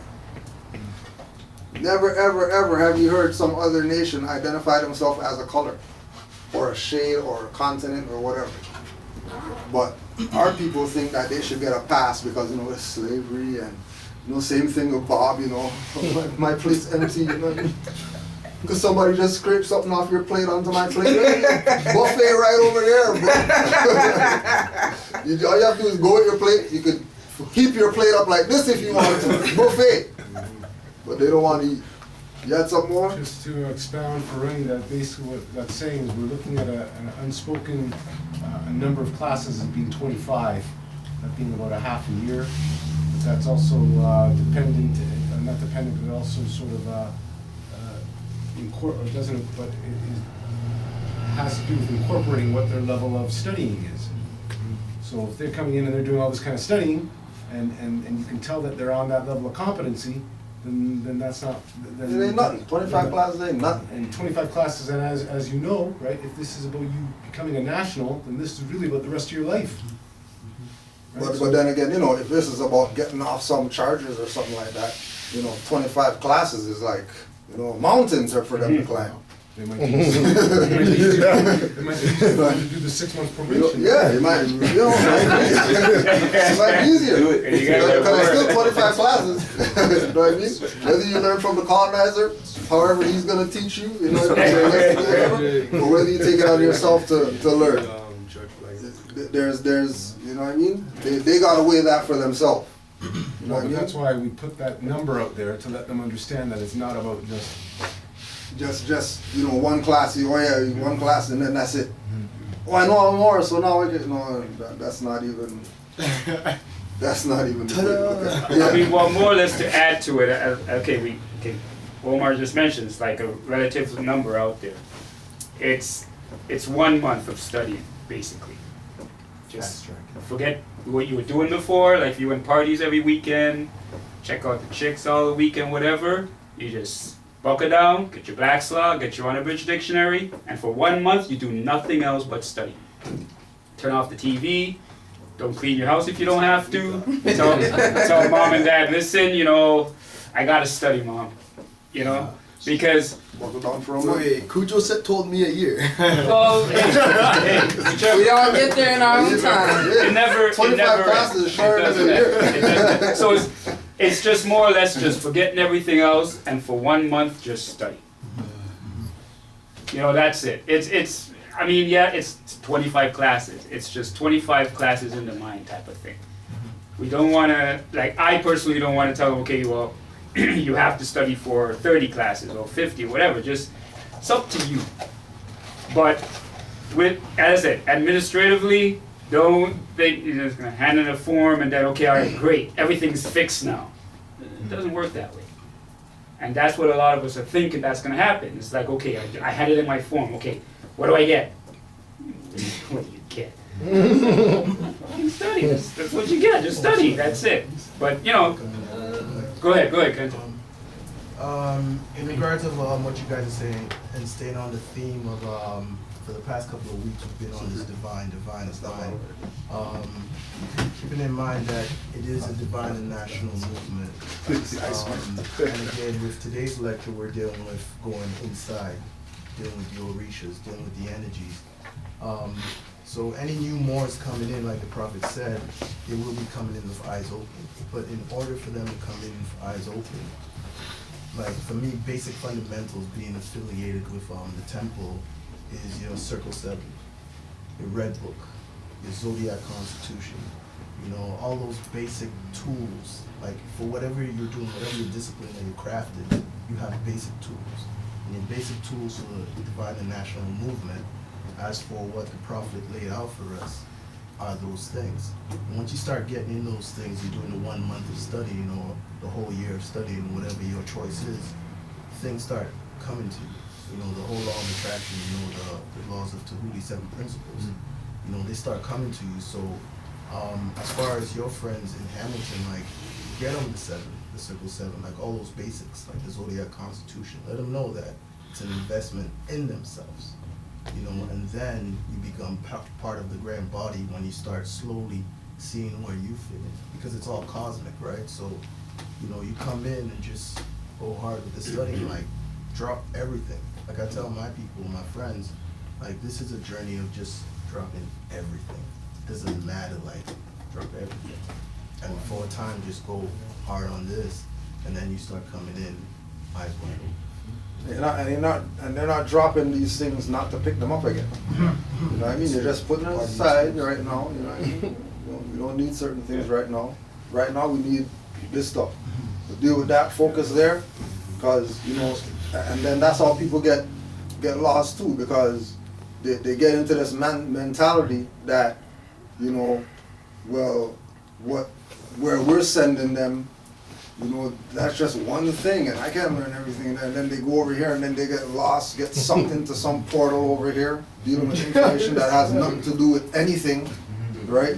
And then they come back, and then we're 3 years later, and they still don't have the basic concepts. You know what I mean? That if they instead of going go over there, they would have stuck to the program or whatever, they would have got the basic concepts. Like even you know, like the administrative functions, like all those basic books that we have there, like expose that to me. So at least, okay, cool. And also too, to put this on the record too, when you know, support the temple, you buy a DVD, you buy a book or whatever like that, that's yours now. So if you want to make 500 copies of it, you know what I mean? Make 500 copies of it, do whatever you want with it in order to get the information that you now have out to the people. You got a DVD or whatever like that, and you know a guy who could, you know, burn it and put the little stuff on it or whatever like that, make it sparkly so people, oh yeah, let me get that or whatever. Make 500 copies and give them away or whatever. You know what I mean? Because we're not playing harbor the info. You know what I mean? Or, you know, well, no, you got to send people to the temple to buy the books or whatever. When you got it, you can copy it. Like what? You know what I mean?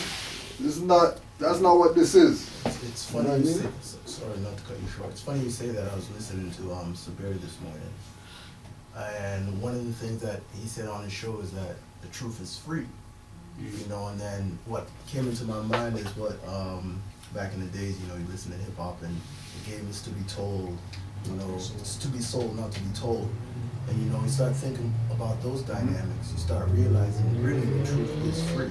Like anytime someone's charging you for something, that when I say charging you, like there are things you have to pay for basically, but trying to rape you and, you know, take everything you have is something that is free. Like this knowledge is free. Like it's for all of us, you know, and it's for you to just go in and tap into it. Like it's Brother Omar. Yeah, and then Sister No, I was Mocha. just sort of saying though that the other part to that though, within the dynamic of looking at this from a national perspective, obviously we're looking at trying to support the sort of the physical manifestations of that. So supporting that, that's where the purchasing of these DVDs and things like that should come out of that natural want. Yes, Yeah. you can copy all those things, and that is fair to do, but there would then hopefully be that part of you that would say, I want to see this thing grow, and I want to support. Right. So that would be the other side to it. Right, If a and- man is down and he needs stuff, then give it to him. But Yeah. a man should want to support. Right, and to add on to that is, you know, the part not talked about is that, yeah, okay, so you make 500 copies and you sell them for $2 each and you make whatever you make. You know what I mean? It's on that individual to support after. To say, oh, you know, I got this for free, or I got this for 10 notes or whatever, but I made 50,000 off of it. You know what I mean? You know, give a little something like that. You know what I mean? And then Parking everything. You know what I mean? You're gonna support in some type of way to give back to what got you where you're at. You know what I mean? Like it's just you know. And then if it doesn't happen, you know, it's okay. You know, because we already know the forces, orishas or whatever like that. Gonna make sure you get yours. So we're not even worried. And just to say, and we can see how that manifested itself in the situation. Right, in other itself situations out, that we deal with. just Yeah. played itself out in the last month. Right. Someone got that same thing, and then was taking that same finance or fiat or energy and keeping it for himself. It's gratitude. To be gracious. Well, I was just gonna say, you know, just to get back to the question, I think it's wonderful, and one of the things that I found out recently, because I go on the internet quite a bit, I look at a lot of the lectures, because I'm not always at class, and I'm not sure how to get in on that, when you're doing them live, I'll find out eventually. But it's amazing how many videos Canaanland has. Oh, yeah. It's Yeah, I know. because I was looking, there was maybe 10 different, you know, IMHH and all different people. Yeah. You had like 700 and something. Yeah, 7 something. And some of them had about 200. So it's amazing. First of Yeah. all, thank you so much. It's good that we have the internet because you can do this long distance, you know, you can see what's happening online, but it's like any, if this is a discipline, it's like any other discipline. Let's say it was martial arts. You can learn some of that stuff online, but you have a community that you go to practice, right? And it's really, really important, I think, that we have this community. We're lucky to have it. We're really lucky to have Pujo, honestly. That we have the opportunity to get together so that sometimes we can come to classes. You can't always come because there's a distance and all that stuff, but it's good if you can do the standalone studying when you're on your own, but it's always a really good idea to try to make that journey, to try to come sometimes and to bring your friends, etc., because it's a way to build the whole thing, to build your discipline and for you to want, like Omar and everyone was saying, to want to make this, you know, to see what's happening and to see where you fit in and what contributions you can make to help the temple grow, because it's our temple, right? It's being held. Says hello. He's hungry.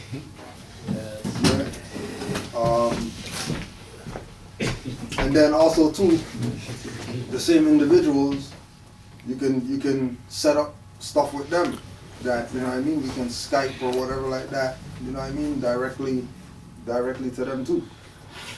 You know what I mean? Just like how we did with the brother, the Hebrew more. You know what I mean? Yeah. You know, he's That was amazing. He's in Tennessee or whatever like that. That was And amazing. we just said, yo, why don't we I just like that. set up the Skype, record it, and put it out there, see what goes down or whatever. You know what I mean? So it doesn't have to be, you know, like class format or, you know, lecture format or whatever like that. Just like I said, we got internet and stuff like that now, and you know, we can use those stuff to our advantage. In regards to the Hebrew brother, can we have, can you get him in again, like to just go? Yeah, we're supposed to do a part. We're supposed to do a part 2. We're supposed to do a part 2, and he's supposed to bring a crew of more Hebrews that proclaimed or whatever like that, to further stress the point. You know what I mean, that there's no such thing as Hebrew Israelite nationality anywhere that anybody's gonna recognize. Because as soon as you say that you're Hebrew, automatically their minds go into Moorish Jews of Harlem or Khazars. And clearly you guys aren't Khazars. So you have to be Moorish Jews. You know what I mean? And again, those guys had to sign in the 1920s. You know what I mean? They weren't talking about Hebrew Israelite in the 1920s. They were talking about Moorish Jews. You know what I mean? Right? And then those individuals still around today, still calling themselves that. So again, you have to ask the question, okay, well, who are these imposters called Hebrew Israelites then? If there's people who deal with the same, 6-point star and, Torah and speak Hebrew and all this stuff, but they call themselves Moors, but these guys are, no, they're not Moors. All Moors are Israelites. Well, yeah, but, it doesn't really swing like that. You know what I mean? It doesn't really go like that. That's why when you have, when we have the Islam, and then they have all the symbols represent Islam, and then they have the 6-point star in there, right?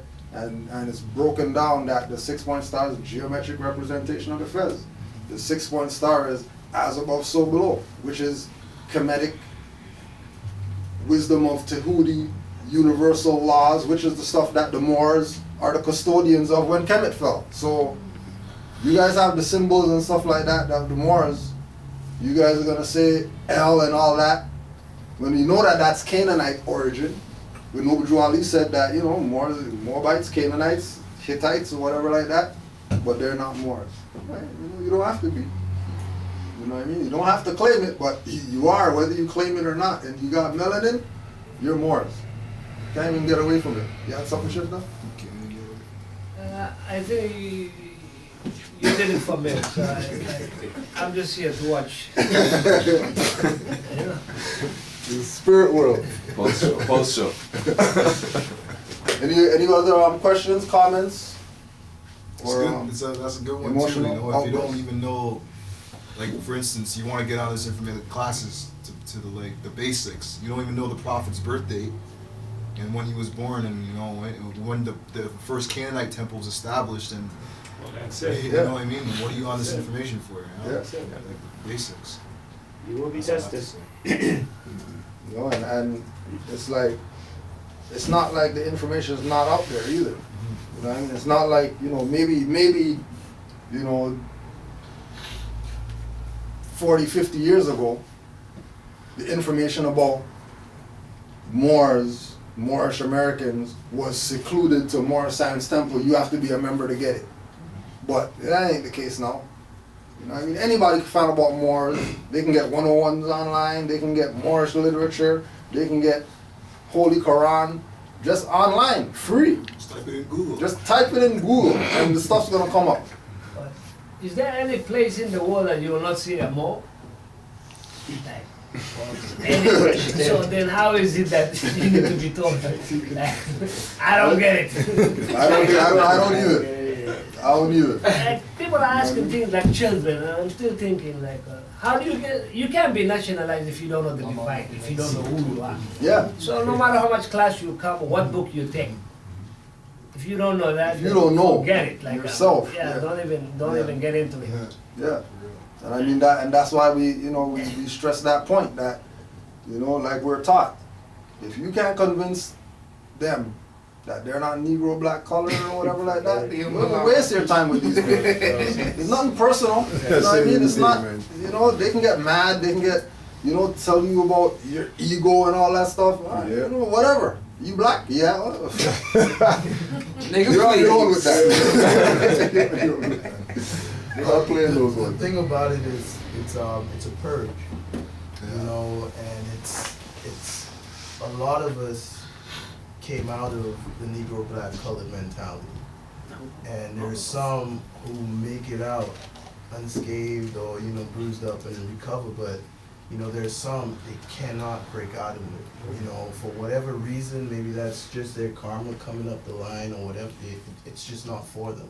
So it's one of those things. It's just you just got to know who to bring in, or not even bring in, but expose the information to, and who not to, because by their actions and their words, you'll know. Just like how you have some modern Europeans who would speak to us, just based on our posture, who we are, the things we say, they would perk up, because I perk up when I hear certain individuals talk, and then I just, lay low beneath the surface, but it's like that. You just have to, just go with it that way. Yep. And just putting the faculties to work. You know what I mean? Just like having the. Sorry, go ahead.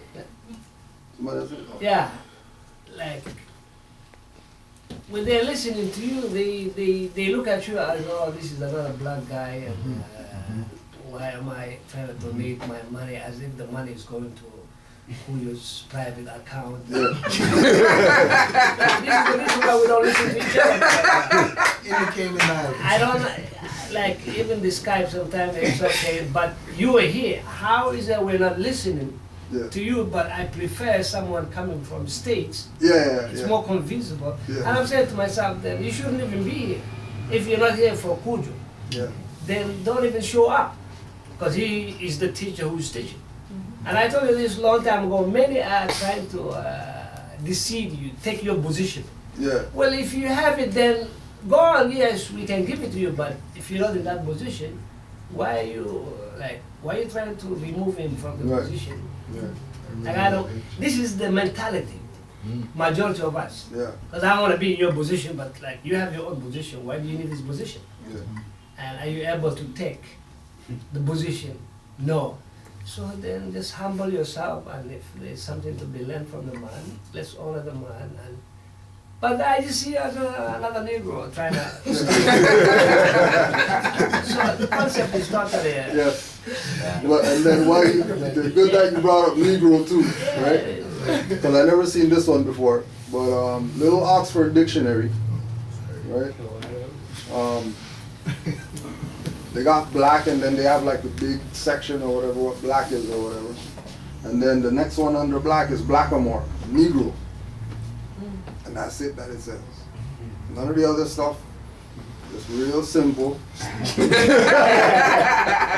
you say you're a Negro, you're a blackamoor. If you say that you're a Negro, you're a blackamoor. Okay, so then what else? So what is it that people want? What do they want? It's funny you say that, because that was one of the things I picked up, not to cut you short, from Sabir's lecture. It was like, someone asked him, what do you prefer to be called?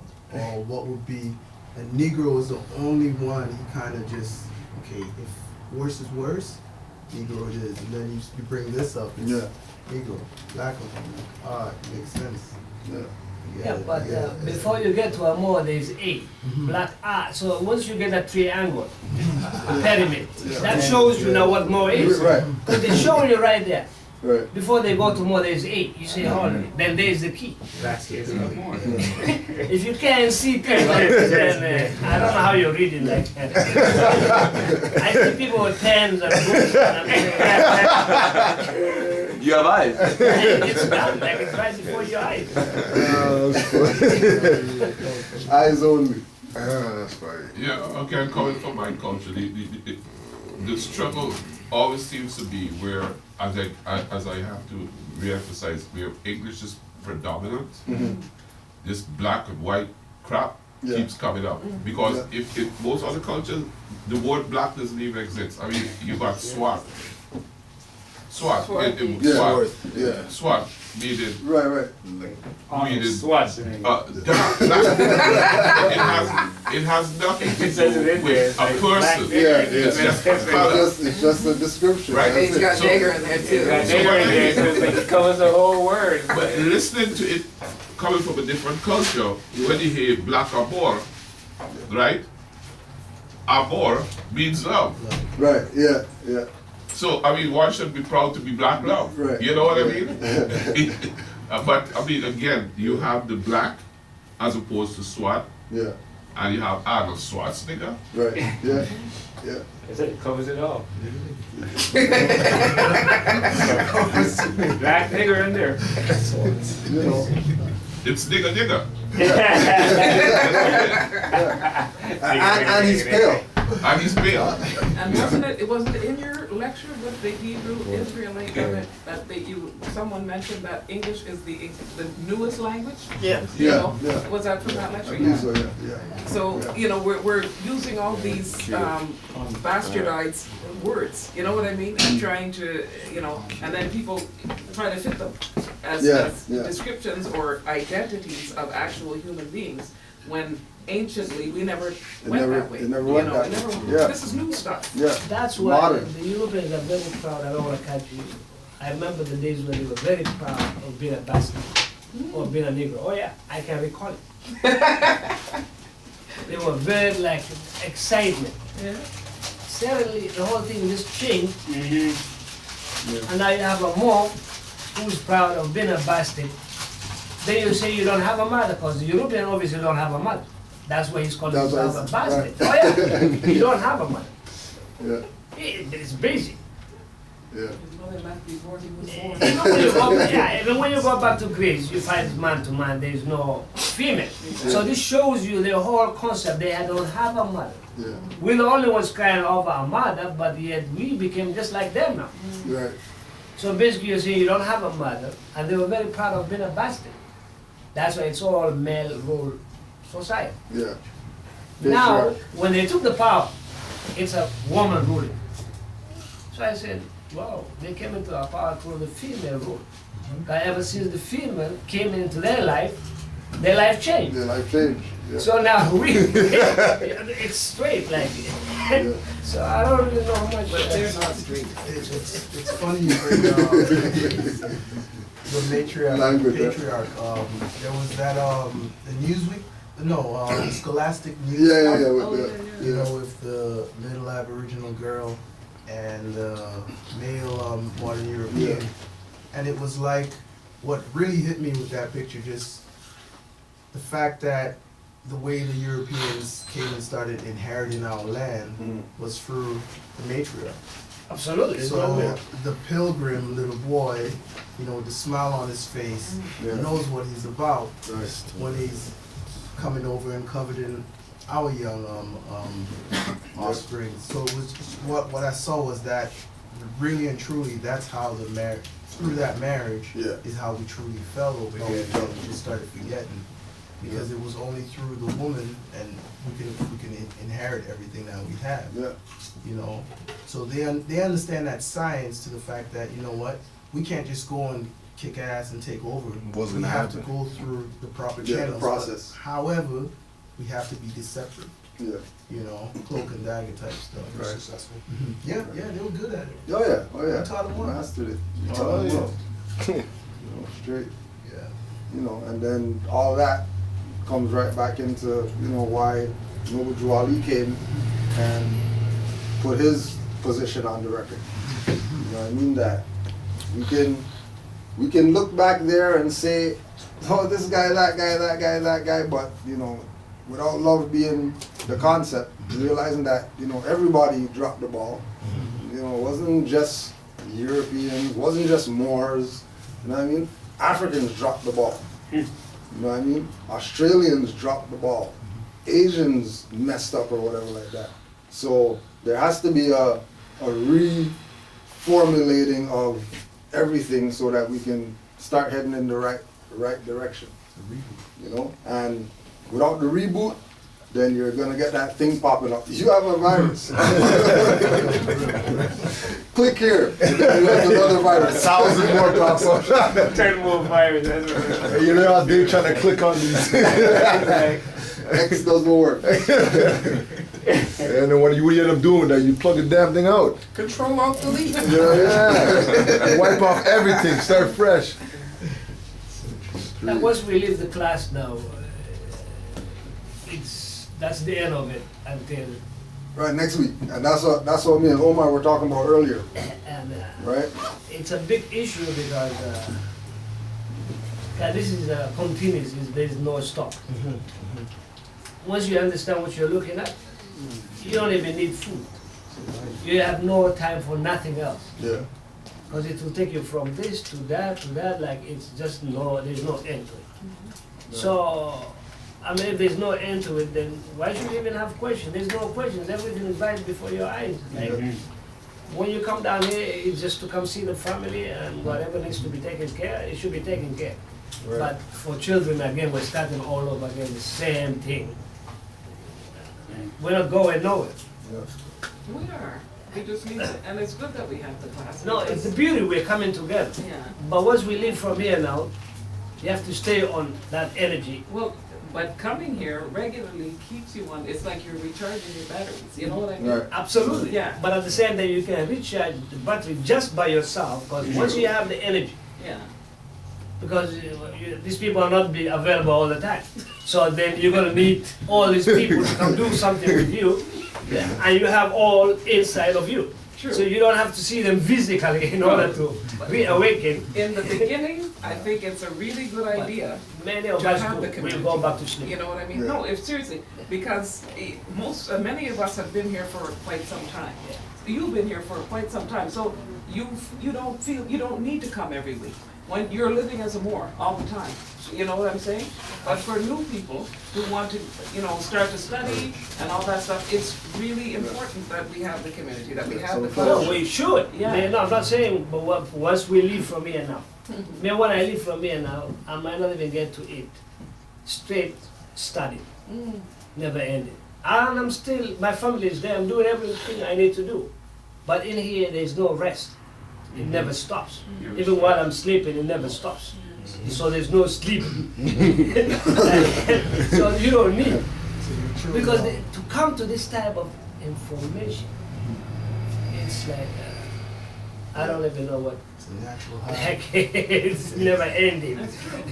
We're 100 years late, right? Mm-hmm. Right. So when I got the message, I was right on it. I got what you're saying because I haven't stopped thinking. No. Ever since that day. Absolutely. I was a Moor Yes. before I realized I was a Moor. Absolutely, you are. And when I came in here and I saw all the information on the wall, I have to witness. I have to try to not to look because I'm waiting until the class ends, so I could get all the stuff that I want, so I could go home. Digest. Right? I wake up in the morning, I study, lunchtime, Never before stop. bed, on the bus. Everything you do. It's in myself. Absolutely. Right? So the way I look at it, before you bring someone in here, and what I do is I make copies and I give them to my friends. I don't sell them. I just give it to them so that they could study.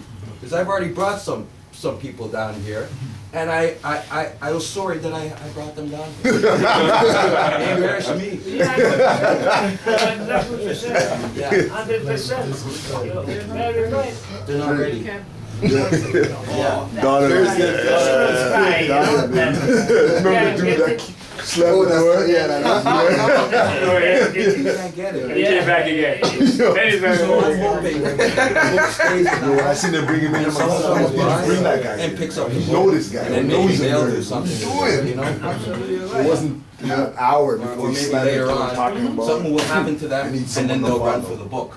Oh, Right? man. Hopefully they skim over the Yeah, overview just a little bit so that they At least a bit, yeah. But again, remember that once they get right, and they say whatever, Yeah. Some people right, need they're gonna be getting bats to the head Some people need by the someone to ancestors follow. every single day Yeah. until they go back and You do this, revisit what they threw away. Yes. Like it's gonna happen. It's You know true what I mean? because, Yeah. sorry, There's gonna be so much instances where I saw that in the book, or I saw that, or so and so was talking about that. yeah, example, before I came into the more size, I'd never finish a book. It's not until I started getting the more size. Now I finish a book. Yeah, bro. How long it's gonna take me, I'm gonna get to that very last. Absolutely. Yeah, sorry, wait. You know that many don't even know that they have answers. Niggas right home. Oh my god. Lot of them, majority of them. Because if they knew, they would have honored themselves by honoring them. But if you don't know, how can you honor yourself? It's impossible. So now many of us think slaves or something. You don't even want to, like, you don't even want to remember. So you shut down. So now, you defend yourself. No, it's not like this. So many of us don't even know. So that's the reason why they don't visit us either, because you don't have nothing to do with them. They will not force themselves to come to you. You have to call them. You have to call them in order for them to come. Exactly. for real.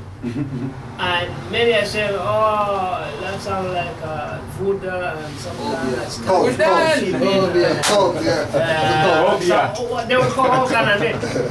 And they don't even know the But they do it secretly at the same time. My mom, man. She'll come from here, but she did That's why our people are not easy. So true. They It's not are easy. the It's not most easy. dangerous people in Yeah. the planet. That's why the problem These people, like they're not easy. Can't wake us all up at once. Yeah. It's You gotta not tear something up, you know. They will kill you too. Like they throw away. Like, that's why it's better you leave them sometime. Yeah. Yeah. Yeah. Because right now, how many are trying to kill grandchildren? Millions of them. Some of them don't even know. How can he say this? Why are you worried about how? Worry about your thing. How can he say black? What do you mean? Do you even know what it means? No. But yeah, they want to kill him up. Like spiritually, they're constantly trying to shoot at him. But they can't get to him. Because if they would have gone to him, he would have gave up long time and not see him in this. He's not giving in. Many try to shut the man down, but it's not happening. That's the reason why most in the States are saying, oh, we're not even able to do it. So you're wondering now, one man. And look how many moles. Grandshake after grandshake in the United States. Yeah. 1 and 2 will hear about them. The rest you don't hear nothing. Nothing. So this shows you what we have Straight. that they don't have. For sure. And they're supposed to be the ones who give us the information. So now what we will check. And they running to come here like.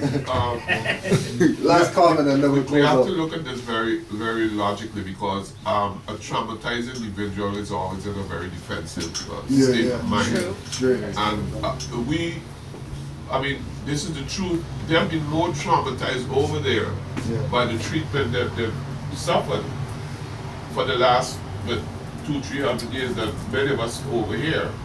Because a lot of us over here didn't even start life here. Many of us are migrants and came from other countries and moved here to improve our condition. They were brought by force, lived under very traumatic conditions. So their reaction will never be like that. That's why the myth about if you want to hide $1, which addresses your point, just put it in a book. We don't read. Why we don't read? We don't want to deal with the truth. Bottom line. Because not everything is a lie. And if what I've observed is that the people that do most of our reading is the women, but what they read is usually fiction. It's never related to the truth on a general basis. You do have those that are obviously more into it, like look at things logically. So don't expect an injured person to express what we are expressing with the same energy, because they have to heal. So really, we should be stretching our hands to them and get them to see how traumatized they are and how much healing that's. Figure out how we can heal them. But again, we look at the situation. Divine movement. We look at the situation with like when you say healing, right?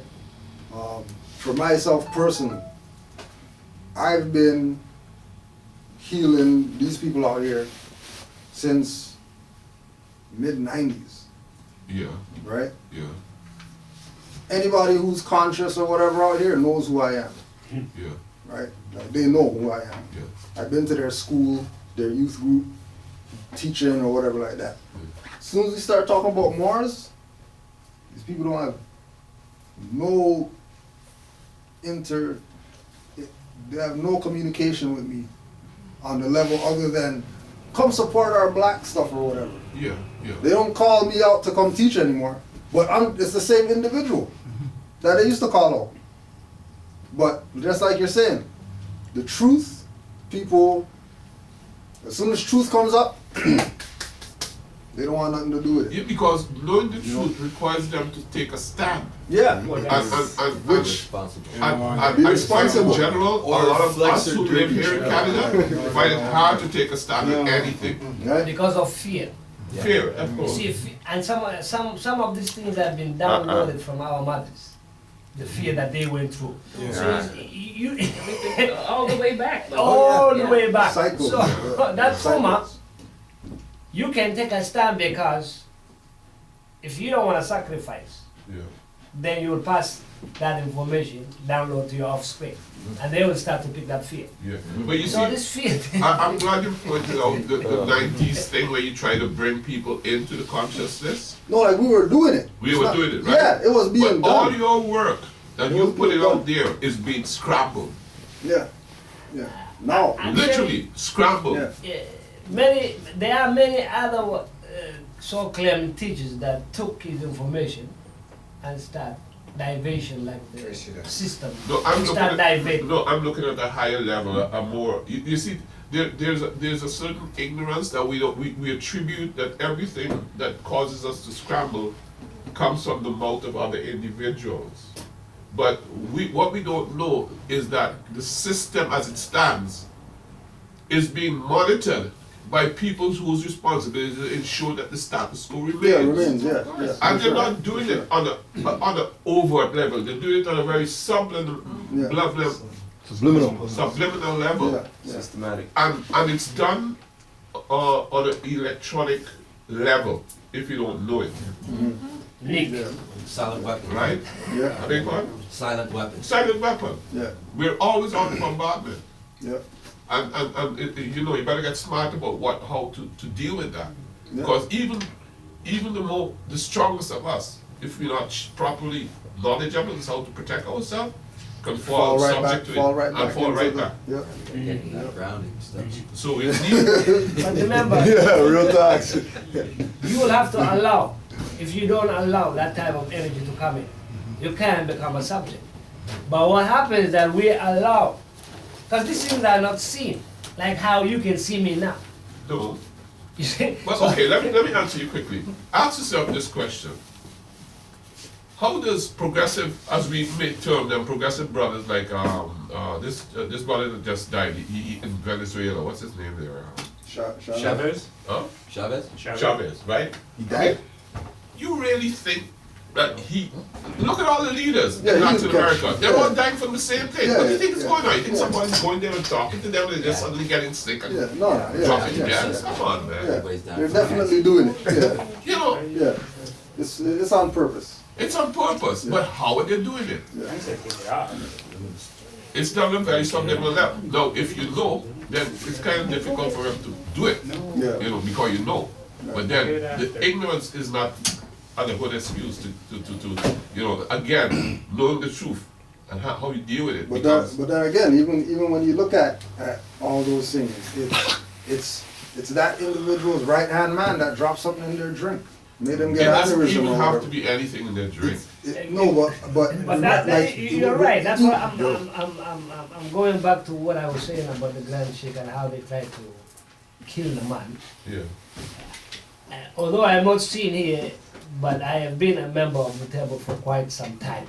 I know a lot of things that goes on, and many that have left and many that have kept. Yeah. So people might assume sometimes, oh, I might be a newcomer that doesn't have a clue what this man went through. And I like to keep it that way, so they don't know.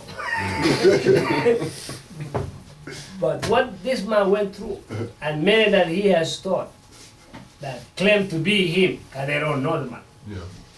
So at the end of the day, like,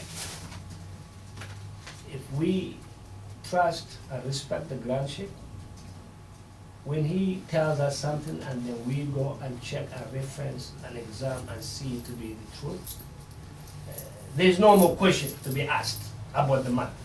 We just have to now listen what you have to say, go home, study what he said, and it's over.